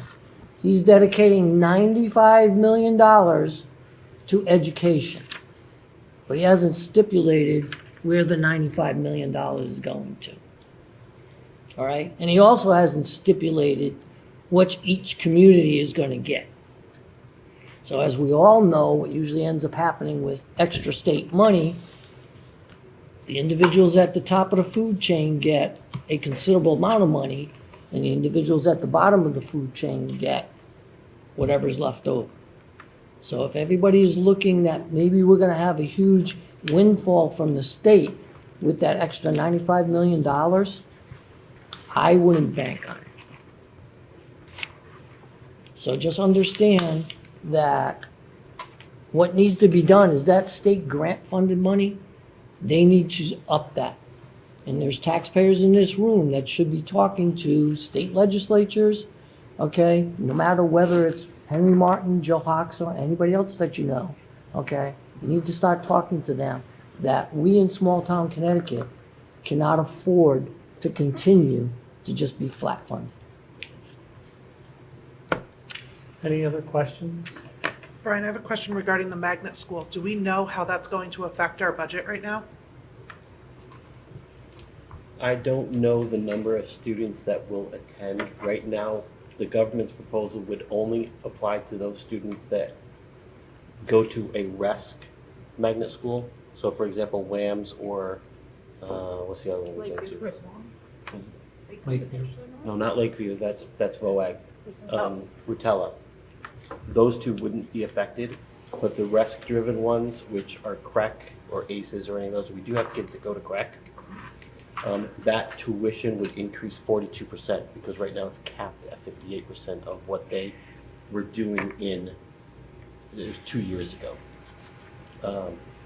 But it depends on the number of students that continue to go. I don't know what it is right now. But it would go up 42% plus because they're working off a 2-year-old number. So, and they pretty much, it sounds like they would be giving kind of carte blanche to charge whatever tuition they feel they need.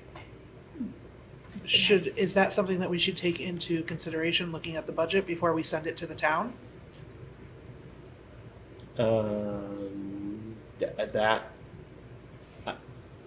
Because I don't know the number as I sit here, I don't know, but this is one of those operational things that we have to that I deal with every day, right?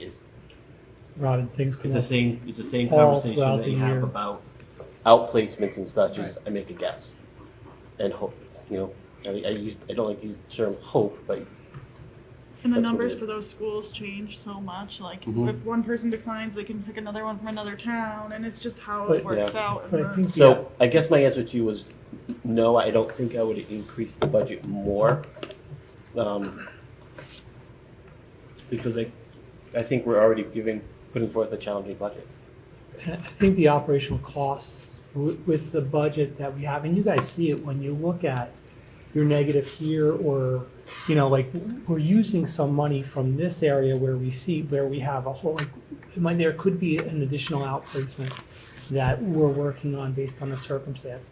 That's not budgeted. So we have to figure out, okay, where are we going to find that money? Are we gonna freeze the budget how much have we spent in oil? How much have we spent in gas? What do we have budgeted? It's doing all those things, and It's an interesting perspective when we have an admin meeting and both of them are saying, oh my God, these positions aren't filled, and I'm going, yes. Right, but it is. It's challenging. And it could even be something as simple as a maternity leave. Mhm. You have to pay for a long-term sub, and we have, if we could find one, and then we have, we're paying for the 6 weeks when someone's out, so. Does FMLA come into, I know there's 6 weeks, but then they can get additional FMLA. Do we have to pay that? FMLA is unpaid time unless they have sick time to use. What FMLA does is it protects their position. Right. Okay. Yeah, but in a maternity leave, it's a little different. Yeah, maternity leaves are different. Yeah, no, I get, okay. I just wanted to know if there was a charge that we have to incur with FMLA. Well, we can go ahead and make our motion, and then we can discuss it further too before we vote, so. Mike, do you want me to keep this, or? I'll stay up here, Yeah. you guys tell me. All right, I'd like to entertain a motion to adopt the Plymouth Board of Education budget for 2026-2027 as presented to the board with an increase of 3.99% over last year's 2025-2026 budget. Do I have a motion? So moved. Mr. Showers? Second. Second, Mr. Bovenier. Any discussion? So now we can talk about it. You ready? Okay, Well, actually, yeah, I do have a concern. okay. Can we get to where we are gonna add an additional, two teachers' aid? Is it, that's this one? Yeah. Yep. Yeah, okay. So I'll come over here real quick. I don't know if you can see it. And again, I have binders. We can probably go over that. So you can see it. These are the 3 building substitutes that I put in: chemical hygiene specialist, lunch program, 2 regular education aides, and then the daytime security. And then again, those are the 2 stipends that in the structure that we have, we already have it in the contract. So we can fill those. But which price? Well, the concern is that we're only gonna hire 1 security guard. And we have 3 schools that need security guards. We're trying to phase it in. Like, this is what we talked about, was like, we'll do 1 this year, and then hopefully next year we'll be able to do another one. Because of the cost of doing 4 is probably gonna be. Right. Yeah, I understand that, but this is the dilemma that I'm having. Who gets Okay, it? is that the 2 schools that don't get them, You can put names on them. what kind of Pass them on, negative you have names. feedback do we get You from get the those names right. parents? Greg, this one's Well, I yours. think maybe when we have the discussion of like, we're looking to have this as a phase in. Like, these are our options, either we have 1 now or we have 4. This is what the impact is going to be financially. So we can't have all of it at one time.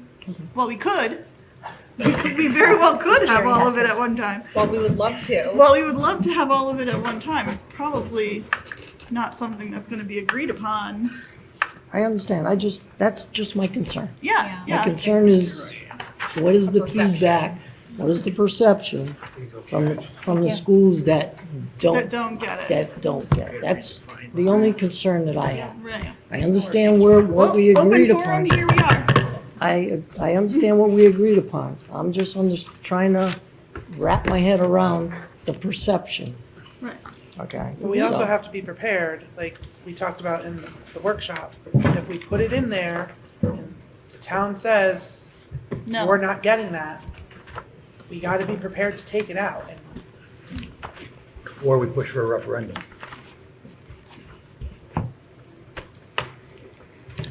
But then we could lose a lot more. Or we could win like we did last time. Yes.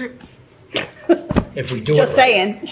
I think I just like the that whole glass point half of full, why Karen. I like that glass half full. moving forward, really, the discussion really isn't gonna happen until we get those numbers from Right. town Mhm. council. There's like nothing else we can really. No, at this point, we're just putting waiting a game budget now. forward. It doesn't mean it's the final number. It just means that this is what we're presenting, is what we believe is right. And to your point, Kelly, and Karen, that's why Matt and I said, even with the error in there, we're gonna put some risk in there to shore it up. But at the end of the day, we're still waiting for what number is approved.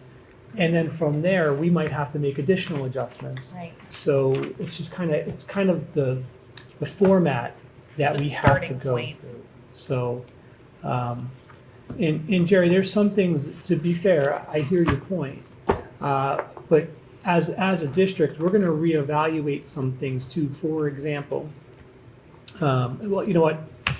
I don't wanna talk about that now, because it's a safety concern. Right. And so I won't bring it up here, but, you know, if we're gonna go into executive session, and I don't know if we can add that to the agenda or not at this point, but I can share what I'm working on behind the scenes as well. I just can't do it in public. All right, any other discussion on the motion? All right, seeing none, I'm going to move to the vote. Let's see, we're going to have a roll call vote. Let me get my page here. Mrs. Tilton, Yes. Mr. Showers, Yes. Mr. Foote, Yes.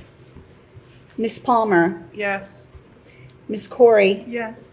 Mrs. Allen, Yes. Mr. Perugino is not here, and finally, Mr. Bouvier. No. Okay, motion passes 6-1.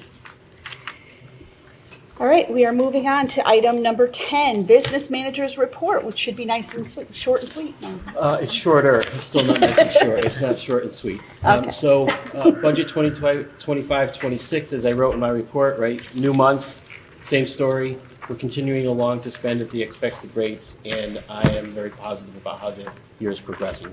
We're doing fine. Food service, you saw in your packet, you got a thing that food service posted a profit for the month of January. It's amazing what a whole month of having kids in the buildings will do.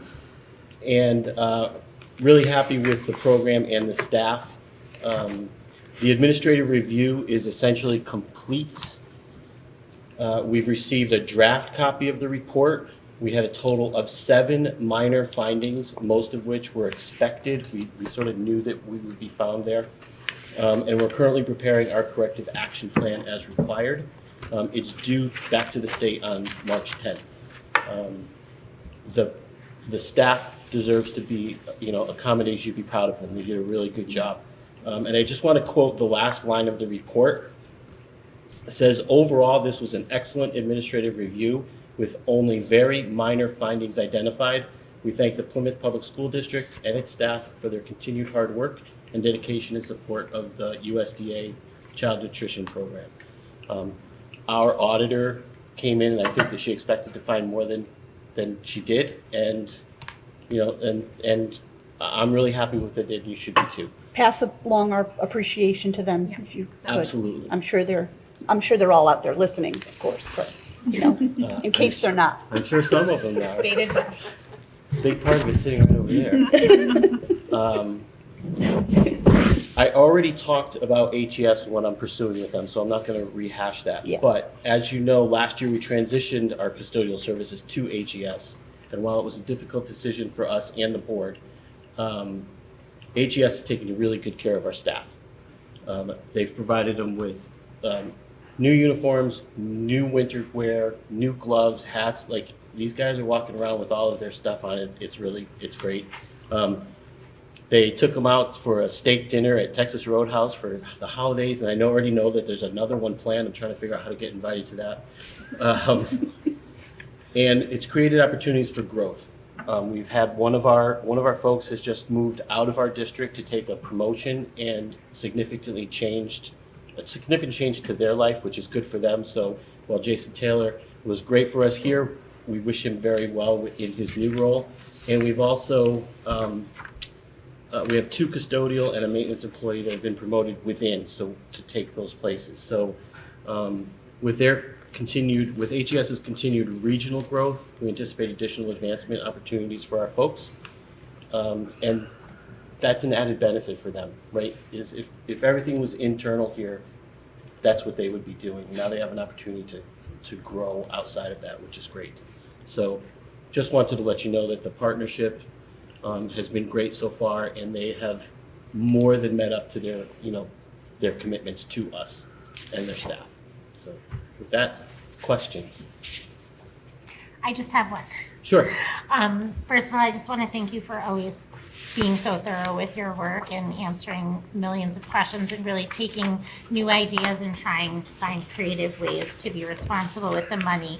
Last month you had said we needed to potentially do something with a policy as a result of that. Is that something we need to put on the calendar? Because, we have to do the first read and the second read. I just want to make sure that we get that done for you guys so you're in compliance Yeah, with the it's food. it's one of the findings is we have to update a policy. I spoke with Brian about it this morning. We're going to update the policy, and he's got a series of policies that need to be updated. It will be part of that process. And I've already had a conversation with our auditor and said, listen, the process for a board. They have to have a first read. They have to have a second read. It's not going to happen in 30 days. Right. And she's fine with that. What I have to do is send As her a long copy as of the it's on draft the and just say calendar. it's progressing along. Gotcha. So we're good. Thank you for Just want to asking. make sure that I covered that for you. Thank you for asking. And just for clarification, I only have one policy we approved the policies, and then they changed another one like 3 days later after we approved it. So you probably have we have two. probably two, so Probably two. it shouldn't be a long meeting. Okay. Anything else for Mr. Tenzer? Okay. Anything for the personnel report, Mr. Falcone? The only thing I would want to mention is if you look, I mentioned the retirement of Bob Nave when I was at the podium. We'll say more about him. I mean, it's only February 11th. We have plenty of time to say thank you to him over time. But I do want to thank Bob. I worked with him for 4 years as the high school principal here and now as 5 as the superintendent. And he has just done so many great things for so many students. And so congratulations to him on his retirement. Absolutely. All right, that brings us to item number 11, public comment. We'll start with in-person public comment. Please come to the podium.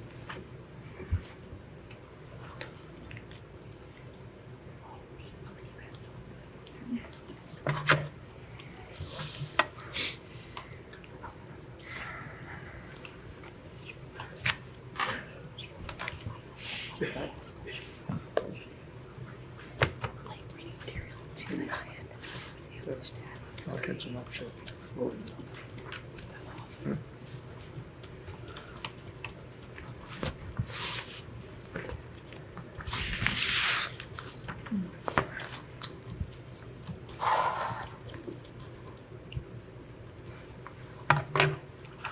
I received today the fraud assessment that was done, and I suggest all of you go to the mayor's office and get a copy, because everyone's involved, and it is not a pretty picture. Another thing, I hope whatever you have that you claim you're so transparent, I hope what happened last year doesn't happen this year, where you get rid of people and then the superintendent, the business manager, and whoever gets a raise. I think it should be put in there before we vote on it.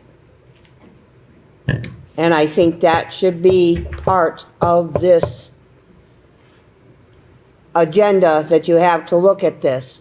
Everything must be on there. No changes after you have a budget, then you give raises. Thank you. All right, anyone else for public comment? Please join us at the podium. Okay, anyone online? No one online? Okay. Great, thank you so much. We are moving on to item 12, committee reports. Special meeting of the Plymouth Board of Education Curriculum and Instruction Committee meeting Thursday, February 5th. Ms. Tilton. Yeah, we had a pretty nice discussion with Mr. Holtz about what we're offering at the high school. I think, we have some great opportunities for our students here. I appreciate that so many people were involved, and I think it's just good information to everybody to have a good understanding of what we're doing and what we can work on. Didn't really bear out too much information about opportunities from Ed Advance, but we tried, we asked the questions, and I think that's what we can do to see what else is out there, so that's pretty much it. Okay, great.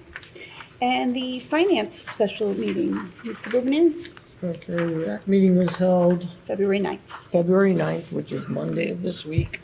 We did go through the accounts by facilities report. There were a couple of questions from Mrs. Palmer concerning dues and travel expenses, which was explained to Mrs. Palmer and the committee by our business manager, Matt. I attended both the Eli Terry Middle School walkthrough and the Harry S. Fisher walkthrough, and there was a discussion concerning each of those schools. The first school was Eli Terry, and needless to say, the work that was done because of the water damage is now complete. The floor is in. I do believe, Matt, we're still waiting. Are we still waiting for furniture? Nope. Nope, everything's all Yep. done? Everything's all done. That room will be turned over on, when they return from February break. Okay. She also- So, that whole situation with the insurance is now complete. So the gym is done, any flooring that needed to be replaced. The room that was technically damaged, the classroom, that is all set and getting ready to be gone through. There was one area that the principal had, Mr. Pagliari or Figliotti. Figliotti, okay. His concern was the old computer room.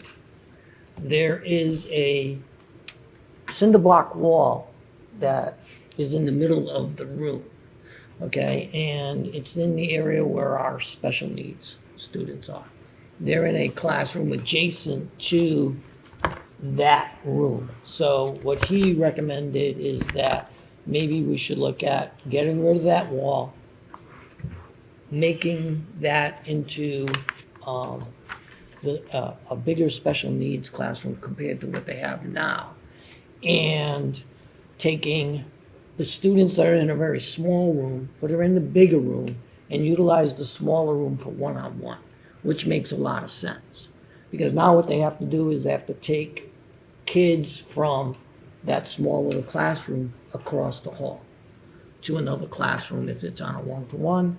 And then sometimes, as we all know, there are some issues that may apply. So it's more than likely beneficial if we decide as a board, if depending on the cost associated, which Matt is getting a cost, that it would be beneficial to do that. Okay, because that will, technically, it would be great, because all you need to do is, this is the larger classroom, on a one-to-one, they just open the door and they walk in there, so there's no walking across halls. So it would be definitely great. Harry S. Fisher was a whole different animal, just was. Okay, so as you heard, we have issues with heat pumps. And we also have an issue with the roof leaking, basically on the north side, which is where the 3rd, 4th, and 5th grade classrooms are. Okay, so, and that's the part where the roof is the original roof, which is 60 years old. There are other issues that are there too, is as you walk down to where the gym is, there's a water fountain here that it's not good. I wouldn't even drink out of it. Okay, so I had recommended to Matt that, hey, I can talk to Jim Mazon and maybe we should just get rid of that water fountain because of the way it looks. And more than likely you can, because all you have to do is just unhook it, put a metal plate over there until we determine with the board if we're gonna add a new water fountain there. And more than likely, you can probably get some type of reimbursement from the water company because you're adding a new specific type of water fountain, which is, if you look at the one that's over in the back there, that usually is never works, but, you know, we've had complaints and they finally fixed it, but they can put one of those in, okay? The other issue is that if you go around the corner and you go up the ramp, there's an electric heater there that it wasn't working at the time we were there, according to the custodian that walked through, the head custodian, but evidently it's working now. But unfortunately, that heater is not big enough to heat that space. So if anybody has been at Fisher, it's on the back side, walking up the ramp. Okay, so as what's ending up happening in that school is that there are areas of the school that, thank God, we don't have students there, but still you have to heat that part of the area too. And there's also issues with the windows that look into the courtyard there, because evidently they shift. So the maintenance staff, Jim Mazon and his maintenance staff are constantly working on readjusting those windows. So as you can see, nothing against the age of our buildings, but as they get older, there is more and more work that needs to be done. So that's some of the issues that came up in our discussion. And as you can see, this evening, the biggest part is the heat pumps, and that's already discussed and decided, and they're working on it, and then we as a Board of Education are gonna have to decide on how we're gonna fund that. That's it. All right, great. All right, board liaison reports. Ms. Palmer. Last night was the Plymouth PTA meeting. They had an event with, I believe, the 8th grade, where the first graders drew monsters and the 8th grade sewed them. And then the two classes got together and they got to see what each other did, and it was really good. Through Facebook and friends who have kids in first grade and 8th grade, they posted pictures, and it seemed to be very well received. And I hope that is something that can be done years going forward. Also, fundraising's going on. They just ended their School Spirit Wear fundraiser, and that is going to be distributed in the upcoming weeks. They've got the book fair currently going on, and they have a Build-A-Buddy fundraiser coming up, where it's at night where the kids can go and it's kind of like Build-A-Bear, but it's Build-A-Buddy. We went last year and it was very fun, so they've got a couple really fun fundraisers coming up. Yeah, and that monster, they invited parents in, and I think Mrs. Kalo and the staff are opening the doors to the school. They did end of the unit book presentations for parents, and we've had to stagger it because there are so many people that are coming in, and so she's looking at other opportunities and even in the future of what we can do. So And it's really going well. When we did our walkthrough at Eli, we stopped in Mrs. Fowler's room, and that's what the kids were working on. They were making the monsters, and they were so excited to do it. Yep. It was really cool to see. It was very cute. That's great. All right, Harry S. Fisher, Ms. Allen. So our meeting hasn't happened yet for this month, so you guys get a new preview. So the kids just had a circus assembly, which they loved, and I believe, including my own child, she's now planning her life in the circus. Yes. So, career goals. Cirque du Soleil? Yeah. They 4th and 5th grade chorus just had a performance at a Wolfpack game last weekend. They were very excited. We had 271 tickets sold through the Fisher link. So it was a huge presence, a lot of kids moving around from seats and just being able to kind of hang out, and they had a lot of fun. Some people, are hardcore hockey fans, so they were sharing their wisdom. It was a spirited game. I'm guessing there was some beef left over from the last game, and it carried forward to this one. But they were so cute in their little white tops and black pants, all up there singing. They were just so proud of themselves. So definitely a huge shout out to Mr. Carter for organizing that level of chaos. The PTA delivered winter care packages to all of the classrooms, specials, and resources, including things like Lysol wipes, tissues, hand sanitizer, and immune support drink mixes to hopefully get them through this last push. Let's see, we just closed out Spirit Wear, so that should be coming in probably by the end of the month to get passed out. We have fifth grade celebration committee will be started. So if any parents are interested in helping out on that committee, please reach out. We have some upcoming events. We have the school store is happening on Friday the 13th. So you never know what's going to happen. We have fifth grade paint night. That'll be on March 18th. We have the book fair, which will be happening the same week as parent-teacher conferences. And we have the wrestling fundraiser that we're partnering with Eli. And we even have some staff from each school that are going to be participating. Nice. So more to come. Excellent. Eli, Terry, Kelly, and Nicole. We had our meeting last week, right? Was it last week? 29th. Yeah, the 29th. 2 weeks ago. I know, time flies. We just kind of talked about fundraising. We have on the 27th, we're doing a trivia night at the American Legion. It is adults only, but there will be babysitting at Eli Terry if anybody wants to bring their kids there. The kids are being supervised by Miss Alicia from Learning Center. Do you have to go to the trivia night to drop No, off? no, your you do kids? not. That's actually been asked more than once. You do not have to go to the trivia night. So I did have. We also have the wrestling coming up on March 20th. We have Mr. R that's going to be participating in the wrestling, which is his lifelong dream. So that's going to be fun.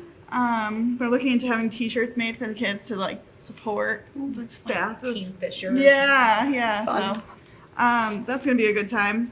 There is one thing I was talking to Darren about. He brought up at the meeting that he would like to possibly have a middle school liaison come as we do with the high school. Oh, okay. It might be a different student every time or come every other month because it's not as busy at the middle school. But they're getting to the age where, you know, public speaking, things like that are important. So they should be represented here too to be able to. Can we do that? Talk about what's going on. I think we should do it. All right, do it. Yeah. All in favor? Aye. So yeah, that's about it for right now. All right, thank you. Terryville High School, Mr. Foote. The PTSA off to a good start raising money for after grad. Their pie sales netted $942. The designer bag bingo, which was in November, got $2,215.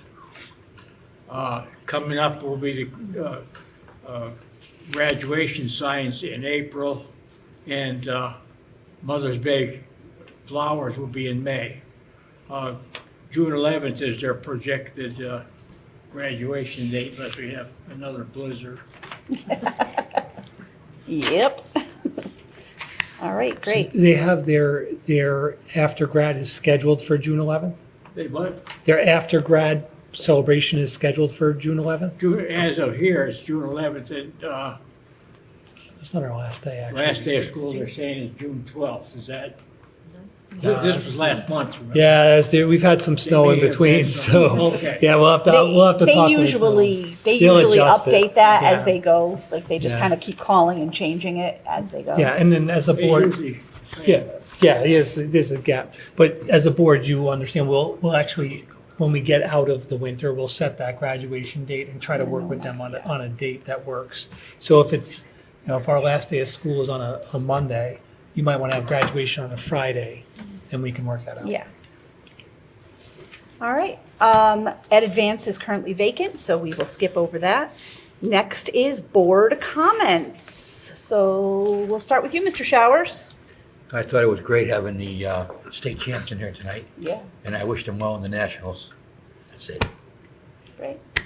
Ms. Tilton? Just want to congratulate everyone on finishing some sports up, and just thanks to all the staff and teachers who work so hard for us. You can enjoy the week off next week. I wish I had a full week off. You and me both. Mr. Foote?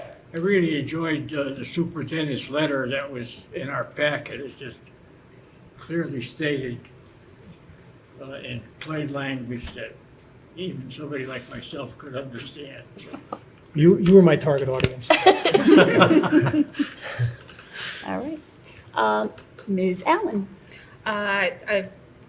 Good luck and congratulations to the esports team. I thank the Boys and Girls Club for coming in and giving their presentation. Very informative. I know that the teachers are counting down these last couple of days, so I hope they enjoy their week off. Yes. All right, cool. Yeah, congratulations to the esports. Thanks again to the Boys and Girls Club. I look forward to hopefully implementing them in the not so distant future. I really look forward to finding new ways that we can bring new opportunities for the kids throughout the rest of the year. Robin? Again, the esports, congratulations to them and good luck. And what everybody else has said so far. Yeah, it gets over. Say it over and over. Jerry? All right. Referencing esports is big in college now. It is. It's huge. That's really where this is coming from, and it's starting to slowly work down into the high school levels. So for our kids too, and from what I understand, and in the walkthrough that I did with Mr. Falcone, I'm not sure if you were there, Yes, you were there, Robin. Jessica Hurd, who is the assistant principal here, I do believe it's the black team that is the most proficient out of the two teams. And nobody in the state of Connecticut wants to play them. Nobody. I do believe they only lost once. So kudos to them. Seriously, kudos to them, and I wish them all luck in nationals. But this is another avenue for them if they want to take their career further going into the college levels and then at some point down get into programming. This is another avenue for them to go into. Okay, also thank you very much to the Bristol Boys and Girls Club. I wish them all the luck in the world in order to do that. Our student reps, they're the best. They are. And we've had student reps for God knows how long. All right. And as you can see, the director of the Bristol Boys and Club was very, very impressed with them. And we should be as a Board of Ed, because there aren't too many boards of ed that actually have student representation. And I'm looking forward to hearing from Eli Terry kids on what's going on there. That's it on me. All right, thank you.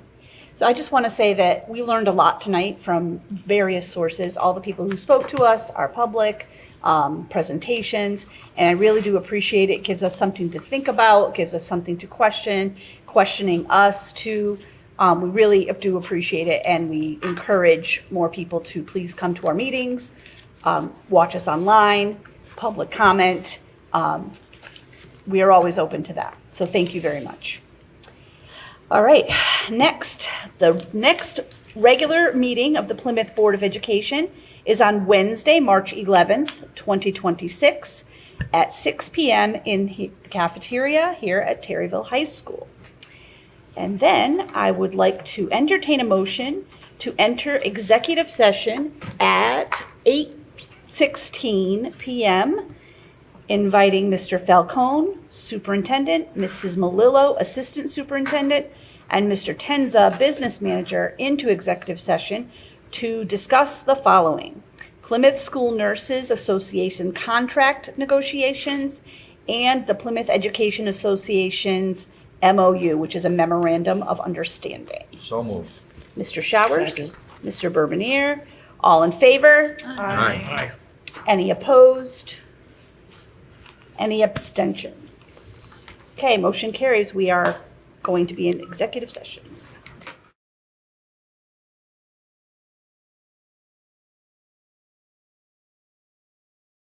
At 8:54 p.m. And we have a motion to I'd like to entertain a motion to approve the Plymouth Education MOU, Memorandum of Understanding, as discussed in executive session. Do I have a motion? So moved. Mr. Showers, Mr. Foote, all in favor? Aye. Opposed? Nay. So we have one. Anyone else? Any abstentions? Okay. And motion carries. So that is 6 yes, 1 no. All right.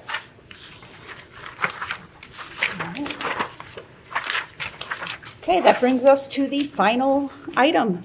I'd like to entertain a motion to adjourn at 8:55 PM. Second. Second. Mr. Showers, Ms. Palmer, all in favor? Aye. Motion carries. Thank you very much, everybody.